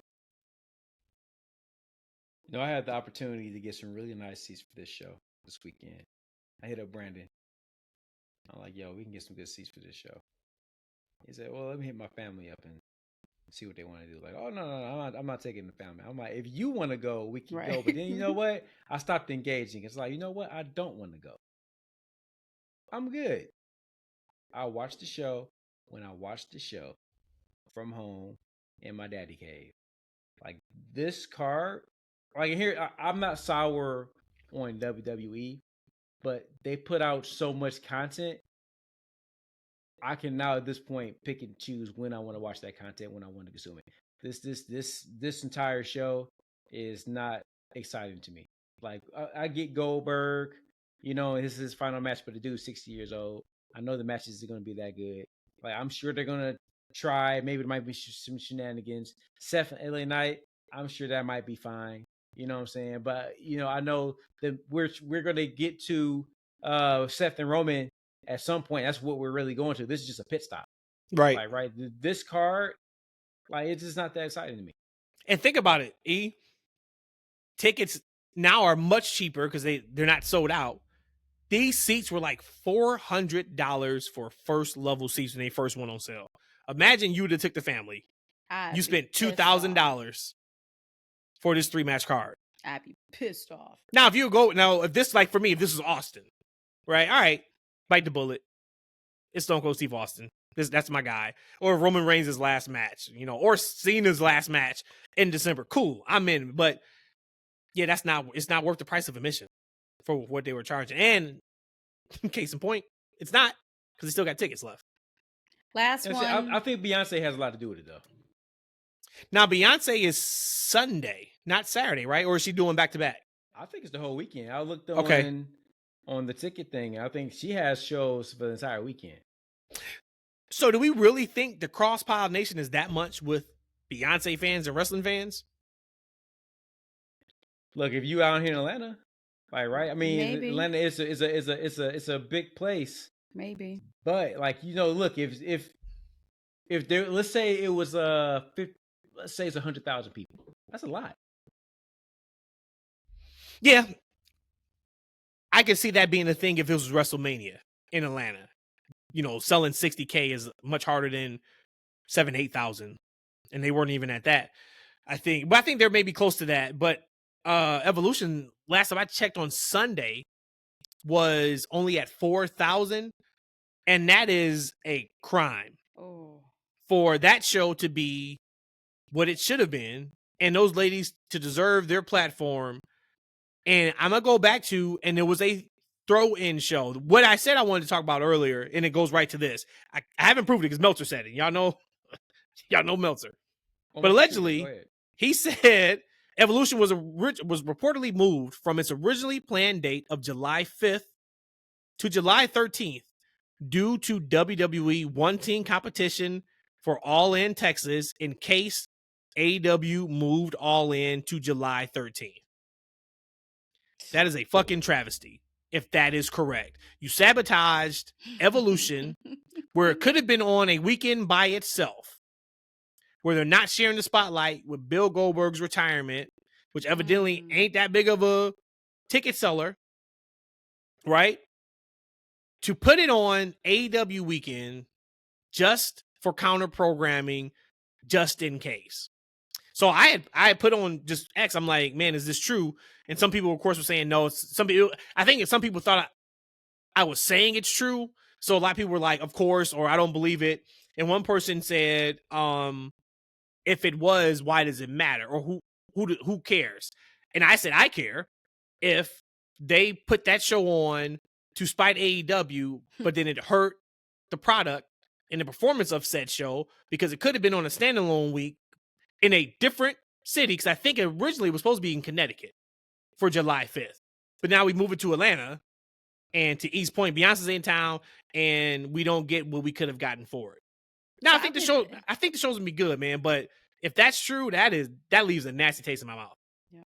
Hey, I know you want to go to the next show, Rhodesia, but I think maybe it gotta be either it's Beyonce or the Atlanta is disenfranchised with WWE right now, because there's plenty of tickets available for NXT on Center Stage, and Center Stage is a very small place. It's very probably about 500, right? It's super small, something like that. Super small. You got it up right now, E? I got it up right now. What's the tickets? What's the ticket prices that's left? So you can get row D standard admission. Those are excellent seats. Center Stage, you guys never been. Anybody in Atlanta? Billy, I'm sure Billy Mays has been there before. Shout out to Billy. Every seat in that place is gives you a good view of the ring. Like, it's right. It's not really a bad seat. But so you can get row D right now for $95. And I know those seats were also in the hundreds before. And they'll move, right? They'll move, because it's still like, that's not till this weekend. 95 is kind of expensive for Center Stage, to be quite honest, even at this point. But for NXT, you think? For a PLE? Their PLE? I remember going to a TNA pay-per-view maybe a year or so ago, pay-per-view, and I got like front row seats, or maybe very close. And I want to say I spent maybe like $70 something if I spent that. Okay. Right. And then, so I haven't checked now, but I looked at the ticket prices and seating for Saturday night's main event on Sunday. And damn it, I want to say at least half the arena was available. It was. At a yep. And none of them were resellers.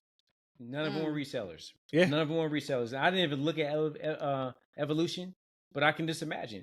So, you got people.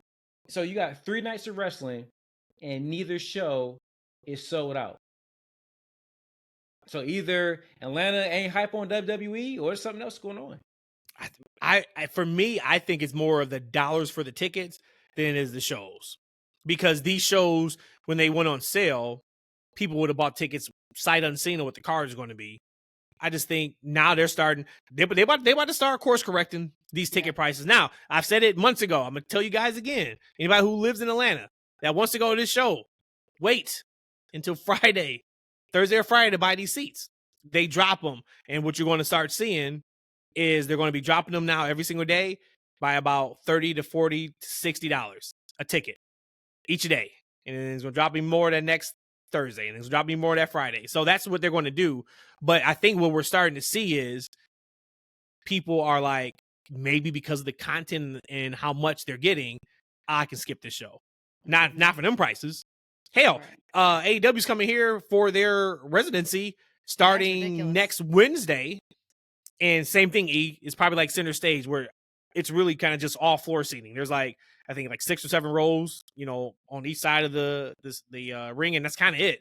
So anywhere you sit is gonna be a great seat, but they got a lot of seats left, because those seats are, $220 a piece, $180 a piece. I think they're starting to drop them now, but if you've ever sat somewhere, if you don't get first 3 rows on the floor, good luck seeing. Well, I can still see, but Rhodesia can't see, being 5 foot. So all right, well, those seats are out, but even those seats were super expensive. They didn't, yeah, man, they didn't sell anything in the balconies from what I saw. So yeah, all right, so that's it for Saturday's main event. No, we good. No, we good, man. Yeah, we good. because I didn't even know they were wrestling. Yeah, we good. Other, so we can go past that. We good. We good. Evolution. Well, they did it on SmackDown. Remember, Drew came back. He wasn't there. And shout out to Drew. I'm glad he's back. But they said he was in a bad way in terms of pain. Dang. Yep. All right, well, this card is fully loaded. So although we only have 3 matches on S&E, we have a whole bunch of matches here on Evolution. So let's just start with, we have the NXT Women's Championship match on the card. We have Jessie Jane and Jordynne Grace. I don't care because I haven't been watching NXT, unfortunately. I think give Jordan any exposure, good. Okay. The highlight looks pretty interesting. I just think that Jessie Jane is an interesting choice as champion, because I've watched it, I've followed enough to know that she wasn't really positioned as to be seen as a champion, and they're kind of telling that as a story because everyone's challenging her because they feel like they can beat her. Yeah. It's just very interesting that they went that route. That might be a you deserve it type of a moment. I think so. And just by you telling me that, I think so. She's been down there for years, so she deserved a look. I mean, I'm happy that she got it. But if that's what they're telling the story, she even said that her mom didn't even believe when she called her and told her that she won. She knew she lost all the time. That's messed up. But yeah, and I do think Evolution is gonna be a good show. But Evolution is also another show because of the way it's been promoted. The majority of these matches, I probably would not watch. All right, well, let me keep going. So we'll move next with the Andrea the Giant over the top battle royal. You gotta relax. Women's match. I would probably be excited for the Andrea the Giant over the top battle royal match. Normally, no, do you care about it? Not being excited, do you care? No, I probably would have, but because we're going to have so much wrestling, I don't care at all. I know that but that plays into why we don't care, possibly. Yeah, I don't care at all. E? Nope. I'm going to save these 2 for last. So we have the IC Championship. We have Becky, Bayley, and Lyra. Yes, of course I care. Super I'm excited for it, and I'm not doing any predictions, but yes, I'm excited for it. Yep, I'm excited for it. I'm just going to tell y'all something. I don't know if I'm ever going to watch this pay-per-view. Damn.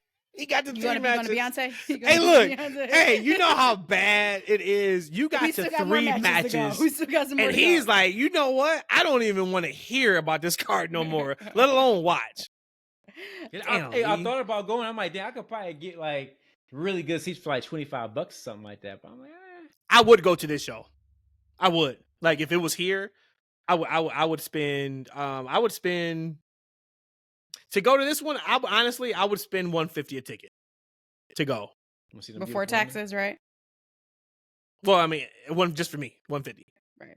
I wouldn't do the ×3 special at $500 because they're $150 in service fees and such. But I would go to this one because that's how good I think the show is going to be. Okay. They just have done nothing to get me excited. And I know we're not there. I gotta talk about it. Woof, was that SmackDown segment rough to get through? And that Trish Stratus. That was oh my god. And I love me some Trish. Oh my god, Trish Stratus was the it woman for me back when she first debuted, and I was old enough, so it wasn't like some like nasty fantasy or nothing like that. But she was the it girl for me. Still is. She looks incredible. Body banging, GOAT for sure. Hall of Famer. They just need to maybe keep her away from a microphone because her promos never really connect, it seems like, for some reason. And I haven't figured out, as a babyface, they don't connect. As a heel, they don't connect. And you put the combination of her Tiffany Stratton, and that material that they had to work with. Whoa, boy. It was like, oh my God. I think me and Matt just looked at each other and I was like, oof. Hey, you know the funny thing is, they had on the highlight show, they showed me Charlotte and Alexa. I was like, who's Alyssa? They showed me that. They didn't even show me. Oh, now think about that. You had 12 minutes of a match that was announced for the championship at Evolution and didn't even make the recap. That means they knew it was bad. They could not pull nothing from that. I'm like, this is just hot garbage. Damn. But... yeah, man. Okay, so let's keep moving because there's some other things. But she got some real heat on her too, talking about Tiffany. So we'll keep moving. We got I'm here for this one. Charlotte. We love you, Charlotte. Yeah. We have some heat or some excitement here for the women's tag, the 4-way match. So that's going to be, I think, fun. I like they had a tag team representation from every brand. I think the Kabuki Warriors was thrown together, but whatever. We're here. I was wondering who would be the next person and who would be the tag team coming out of Raw at this point, but because they really are primarily on Raw. But I'm actually excited to see how this match goes. So the women's tag team fatal 4-way. Who's in it? Okay, so we have Raquel and Roxanne as the champs. We have Charlotte Flair, Alexa Bliss, Kabuki Warriors, and so Ruka and Zarya from NXT. I don't care. To be a good match, I don't care. And then remember, for me, the question for this was, what matches do you care about? I don't care. Yeah, I care. Yep. Probably doesn't care. Nope. And the last one would be Jay Cargill and Naomi. No holds barred match. Yes, I care about it. I care about it. Not enough to watch it though. Ooh, he don't even care about Jade. And damn, that's tough. Man, you need to start watching Collision on Saturdays, brother. I'm telling you, man. Welcome back to the dark side. Yeah, you all the way unlocked. You are not locked in. You are the opposite of locked in. And of course, we care about Io and Rhea. Oh yeah, I'm so sorry. Yep, Io and Rhea. I did have a Rhodesia's rumor. What you got for this for Evolution? Oh, we need. Okay, hold on a second. It's called. Hold on a second. Hold on. I'm about to find some stock music to play for you because this is a widely wanted segment. I don't know why in the hell do people want this segment, but we're gonna give it to them. Man, we're gonna have to give them some. Good. You might as well just find anything. Yeah, I mean, go ahead. Intro music. Okay. Intro music, or sing a song. Which one is this? Is this our real music? Let's see. You gonna mess up the whole. Which one is it? I probably am. Yeah, I ain't gonna do it. Never. Don't worry about it. All right. Anyways, we'll get it together next week. Here we go. What you got? So for Rhodesia's remembers rumors. Well, you combine it. Okay, no, you don't deserve music. No, hell no. You don't deserve music. You said Rhodesia remembers rumors. All right, man. You. Anyways. I had a faux cider, so you know what that means, right? A faux insider. Yep. Meaning they're not real. I have a faux cider telling you can't tell us before you tell us the rumor that the insider's not real. But this is all mess. This is all for fake. Okay. That there is going to be a huge surprise return to the Andrea the Giant over the top battle royal match that everybody's going to be like, wow. But you already told us you made it up. But that's what the whole thing is. It's Nikki always would been that be. way. Nikki's going to be in the battle royal. Yeah. I liked her video package. Yeah. Down to earth. Said she was back because she wanted to show her son how she gets down, and I like the way they pivoted to that. And I guess she also said that like she's gonna be here for a while, so this is not a one-off, or she's here just for a couple months. So that means that whenever Liv does get back, they can resume whatever they had going on. Real quick on Trish Stratus, the comment that you made about the connecting on the mic. I just think that she's past her time. Wrestling has changed so much that on the mic, that part of it, she wasn't a 2000s wrestler. But we say that every single time, but people who debut before her connect with the crowd still. Like it's something about her that doesn't connect for some reason. You know what? I'm just gonna say this though. I don't think she ever was really great on the microphone. I don't think that's what it was about her. I think like she just was sexy. She had the aura. We didn't have aura and it back then. Well, everyone always had it, but to talk about aura, she had aura. Like right. Yeah. And at one point she reminded us like she's like the female Rock. And it was because it was her aura and her overall charisma, not necessarily on her microphone skills. I think it was just her aura and her overall look. And she was so good, and her ring work stood out at that time too, right? Because you didn't really see beautiful women like that wrestle as well as she did.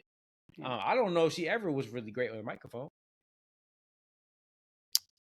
There you go.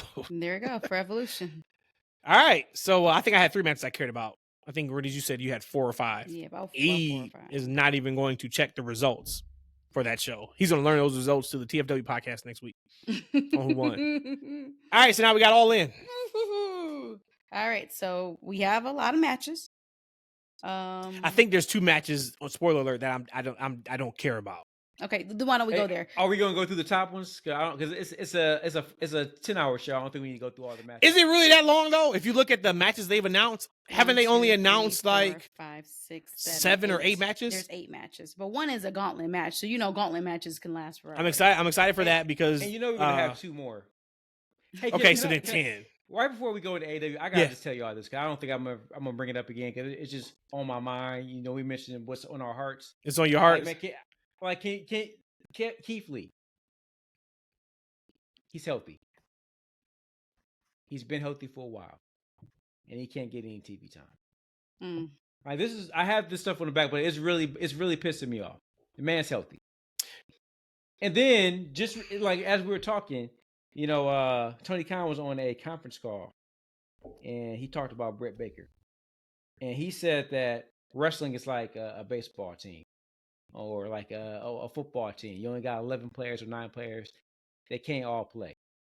So he has to, certain people can't be featured at certain times. So you mean tell me the face of your women's division, like 2 years ago, 3 years ago, whatever it was, like, right, you don't have a spot for her when you're right. Not as a starter, but you ain't got a bench. She ain't got no warm up. You don't have a spot at all for this woman on your show. Just let these people go. If you don't got a spot for them, let them go. You got a 25 match card tonight. I mean, this weekend, and you mean tell me Keith Lee can't be in one? All right, so that's 2 things. So the Keith Lee thing, it'd be great to see him back. It wasn't like he was used the best toward his end run in AEW. If when he's back, I want him to be used. So if they have a spot for him, bring him back for sure. I think they could use him because they're doing Hurt Syndicate, right? Bigger guys in AEW. So maybe they're starting to turn that corner a little bit and know how to use the big guys. Britt Baker, I do agree to a certain extent with you only got so many spots because I'm the guy who says I don't want to see somebody wrestling just to wrestle if we don't have anything for them, if they're like a bigger name. But what I will say though with the whole Britt situation is you gotta find a spot for her if she's healthy. And no shade to Sky Blue or Queen Aminata or anybody like that. But if you find a spot for them on Dynamite or Collision, you gotta find a spot for Britt Baker. Oh, Collision? Yeah, you gotta find a spot. You watched Collision, like it seemed like it's just a series of matches to me. Like, you can't carve out a spot for Britt so she can get some microphone time and maybe big up that women's division. I mean, it sounds like she's not. It sounds like he doesn't. It's not, there's not a spot. It feel like he just doesn't want to put her in the spot. If that's the case, man. Free up that money and let her go. Like, that could be a thing too. Anyway, let's go into the 25 match card. All right, so we'll just start on. You talked about. So you started Gauntlet. I care about the There's 2 Gauntlet. Gauntlet matches. It looks like. I care about both of them because I think we'll get some returns, and I mean it's for whoever the next the title shot challenger, world title shot. Got it. Okay, so I think I care about all of All In, maybe some more than others. So I would say yes, I care about the finish of those. I don't care about the matches itself because I already know how long that's going to be. Again, you probably care about the winner. I don't want to put words in your mouth for the Gauntlet matches. I'm saying, yeah, winner's fine. Yeah, okay. Next we have then the tag team is a 3-way. So we have the Hurt Syndicate, the Patriarch, and Jet Speed. I didn't know they go by. This is the kind of one I don't care about. Yeah, this is kind of the one I don't care about. I don't care. You know what? I like the Hurt Syndicate. I like what they're doing. I do too. You know, I'm a big Christian guy. I actually kind of like this match. Okay. Good. Yeah, I just don't care about because I'm not invested right now in the Christian storyline. I think it's good stuff. Once again, like I think a lot of stuff they're doing. The Hurt Syndicate, we don't talk about because we don't talk AEW much, but there is a story to be talked about with how they're being treated and used and valued in AEW the way they never were in WWE. There's a story there to talk about that. There's also a story to talk about that minute by minute. They're saying, we don't talk ratings on the show anymore. Like I said, now that things are streaming and stuff. But if you want to look at one of those like data points, minute by minute, Hurt Syndicate draw the highest ratings on AEW.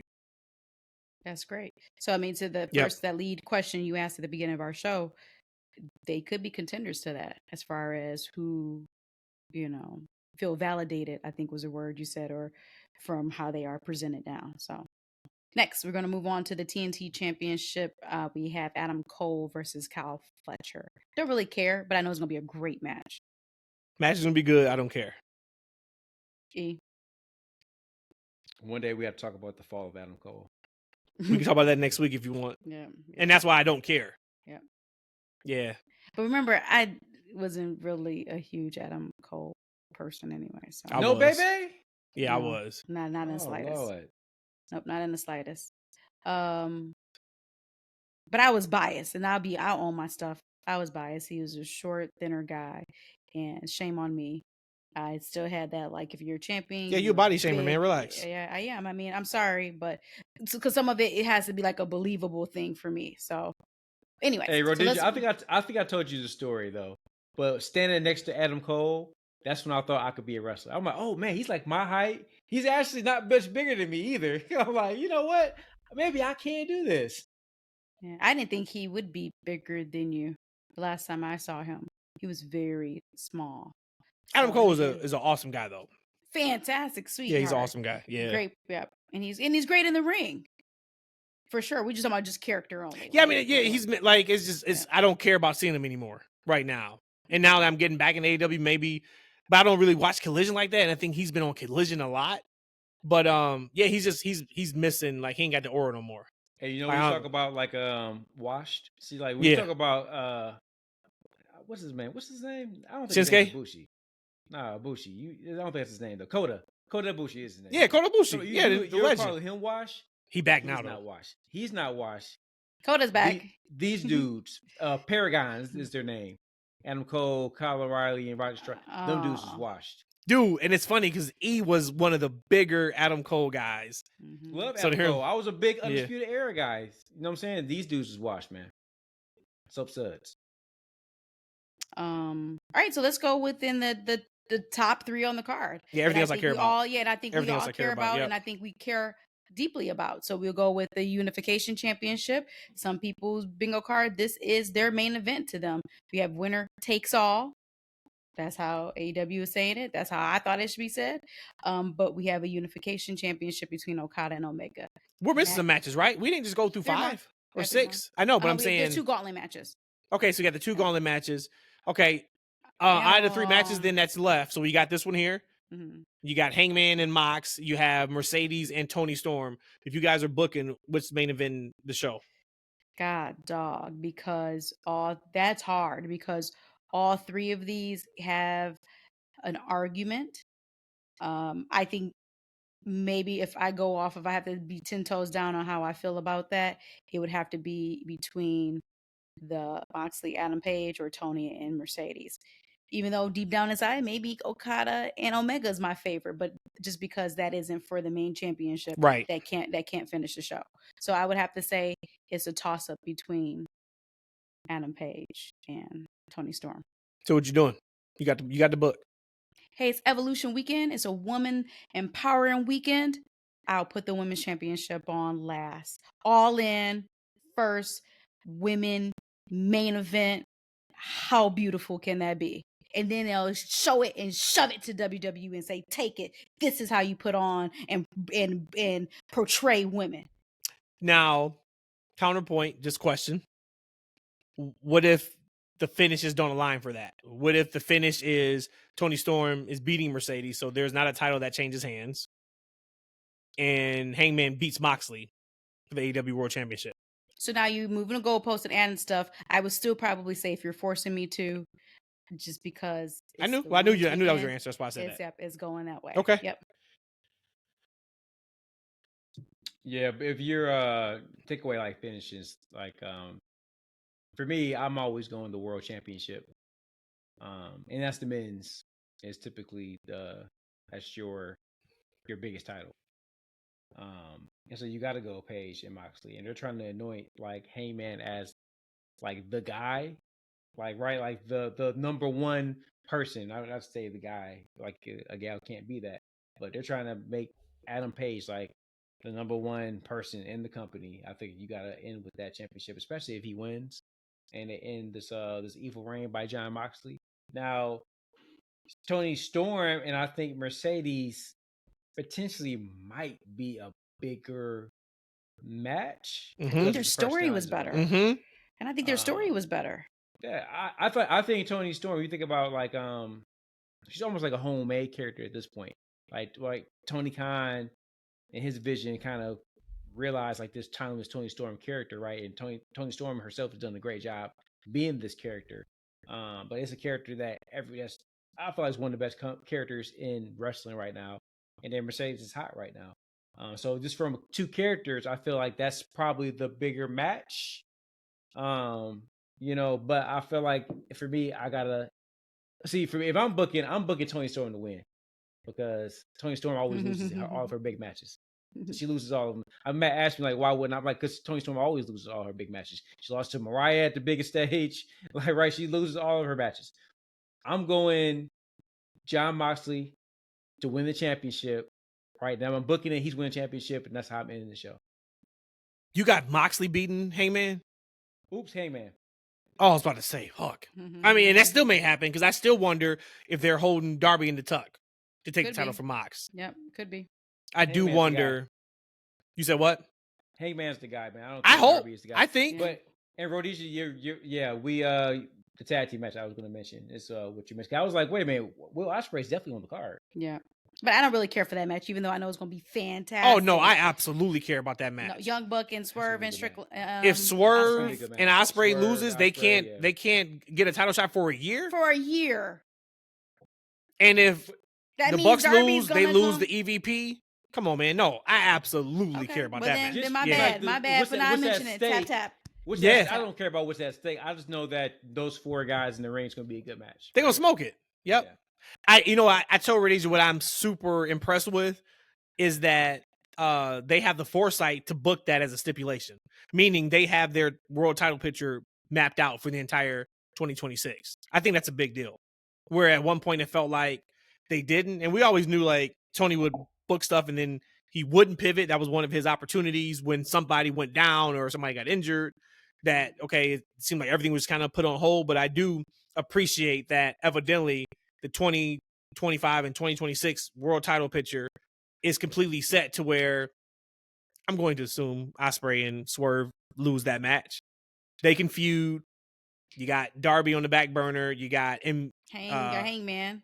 MJF on the back burner. You got Hangman. You get, so there's a lot of pieces. But hold on now. No, hold up. Now, hold on now. No, wait a minute now. Do we know that Will Smith? Will Smith. All right, man. Do we know that? Will Smith, Selena, listen. Alice. That's what I started laughing. Because I had Smith on my Alyssa. tongue, and I went ahead and just said it, man. I'm like, wait a minute, why am I about to say Will Smith? Just go with it. I'm just go ahead and roll. Just let it fall off the tongue. That's why I started laughing. It's immediately. But do we know that Ospreay and Swerve won't win? No, we don't. We don't know, but I say yes, they're not going to win. But if you look at the Hurt Syndicate right now, because they're like literally they're the African American version of the Road Warriors. Like they're just two big, muscular dudes and running through the entire division. Who can beat these dudes? Who can beat them? Yeah, because they're not even feuding with anybody right now that can lose. They can lose to, right? Like there's nobody they can like. You know what I'm saying? Like in this, like the perfect scenario in this match is if. Lightspeed, whatever their name is, right? Mm-hmm. They can beat the other tag team, right? And then the Syndicate doesn't necessarily lose or get pinned. But there's nobody in that division. Like in another world, that could be another main event of something, right? Ospreay, Swerve versus the Hurt Syndicate. But that's the point. That's the point. That's why I don't think they will win. Because they're going to be out of the main event picture of the heavyweight championship. So you might as well, Get them out of there. I think Swerve and Ospreay will lose because of that. But that'll be some fun TV if they have the team. The Bucks lose their EVP status, and then whatever that looks like. Either way, it's gonna be good. But you know what though? That's what I'm saying. Like they could lose it because like what are they really doing with it right now? Like from Correct. a storyline perspective, they haven't like I don't know what happened to the whole EVP thing. Like what was the name of their team? Because like Okada moved on. He's with Don. He's with Don Callis now. Yeah. Like right. Like Jack Perry is benched again. I don't know what Perry did, man. But let me tell you something. Like in AEW, Jack Perry was wrong. He messed it up for everybody. He's been punishing off TV sporadically ever since he got into it with Punk. Do y'all think he's damaged goods? I'm gonna say no because for that moment when he had went over to Japan and then like he came back for a hot in second, AEW, is he damaged goods? Okay. No, I'm gonna say because when he came back for that hot second, I felt excitement behind him again for that quick moment, and then he had momentum at that moment when he came back to AEW. Was it like for one match or two matches? It was a few. Because remember they had the match with Bryan at All Out in Chicago. Okay. I just was behind him coming back. Now, it could have been just from the excitement of me being a Punk hater and that all of that had transpired. But at least for me, I didn't think he was damaged goods then. Now, today, because we don't know what's happening, I don't know how many times you can bring back somebody and repackage them. You only get that so many times. He out of there, man. Hey, look, Tony blamed him for the whole thing, and Jack ain't been right ever since. So just going back to that match, and we got to move on because we about to. We at the red line right now, y'all. We almost at 2 hours. And I keep talking about stuff because I like the card. However, they can lose that status because they're not doing anything with them, and then it can make sense for another match down the line, right? Because if Hangman wins, he's going to be at the championship. He's going to be challenging for that, right? You're going to have Kenny Omega as your next champion. Like he's going to be defending probably against heels whenever he does wrestle.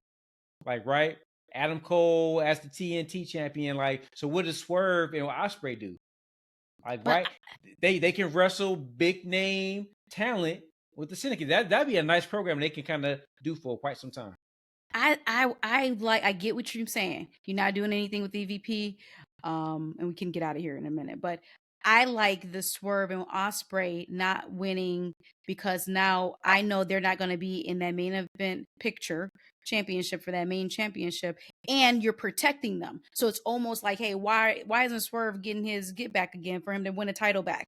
Why Ospreay isn't having this opportunity to win the title? Well, I've already said that for the next year, I've given you kind of this crutch where now you don't have to be in that main event picture, and we're protecting you.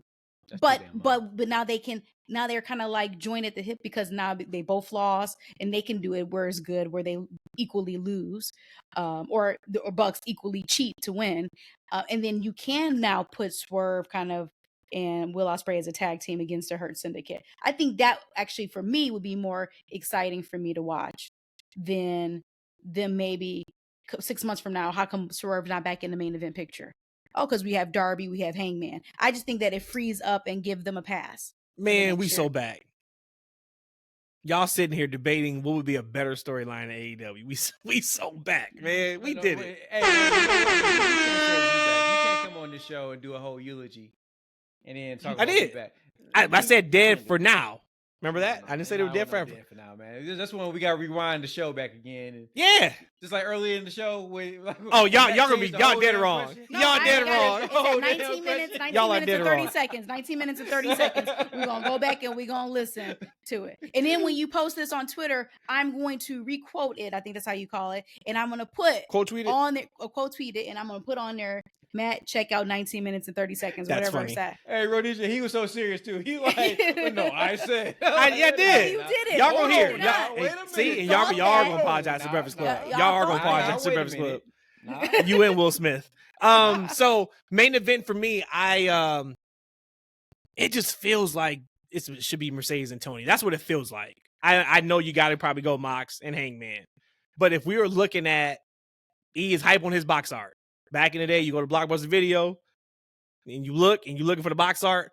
To me, to see Tony and Mercedes on that box art with the Dallas star behind it with the logo hits harder and tells me more about what this show feels like than if it was Hangman and Moxley on that box art. That's what I would do. I don't think they're going to do it, but love wins, right? We winning.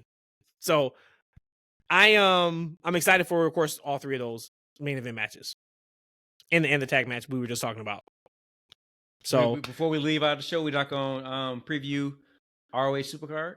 We're not going to do that. I got it up. We can go through. We can actually, please, just tell us the card, and if you can pull up NXT's card too, because I legit don't know. I don't know any of the matches for either one of those. I don't even know who's in ROH right now. Who you got in ROH? Both cards, but I actually was just joking about doing it. But I do have both cards. Yeah, no, I want to hear because I want to know like if I even know like what's happening in ROH. Well, the main event. Let's just start. The main event is Bandito versus Takeshita. Really? Yeah, for the world championship. I bet that match is gonna be a banger. World champion. That's gonna be a banger. Athena versus Thunder Rosa for the women's championship. How that's not on All In? Like, what are we doing? But okay. Lee Moriarty versus Blue Panther, who I have no idea who Blue Panther is. Hey, look, there is something funny. You got to find this. Thunder Rosa did her best Ultimate Warrior impersonation on Collision. Now she just runs around and act like she's a lunatic. That's like her gimmick now. Like she's full of energy. Yeah, it's like, oh, look at Thunder Rosa with her energy. I was like, oh man, this is what we doing with Thunder Rosa now. Where'd we get that from? Black Panther or Blue Panther? How did you think about Thunder Rosa? Oh, because he had just said Thunder Rosa and Athena are on the ROH show. Okay, got it. You got the Sons of Texas. That's Dustin Rhodes and Sammy Guevara. I thought about him too. Like, man, think about Sammy has fallen off too, dude. Yeah, wasn't he a pillar? Yes, he was. He a former pillar cannot get on AEW TV. It's crazy. Versus my guys in infantry. I really like Sean G and Charlie Bravo. I think they should be used more. They're a good tag team. Got a good look. Then you got last match is Nick Wayne versus Titan for the ROH World Championship. Nick freaking Wayne. Who is Titan? I have no idea. Got it. Okay. Yeah. I mean, but if you are, that's a good wrestling card. There's probably 4 or 5 matches on that card that's gonna be really good. And what's the NXT? What's the main event for NXT? Obafemi. Oh, Obafemi versus hold on, I gotta pull up the card. Versus Japanese man. That sounds terrible. Who? Yoshiki Anamura. Yeah. Is he from Impact or TNA?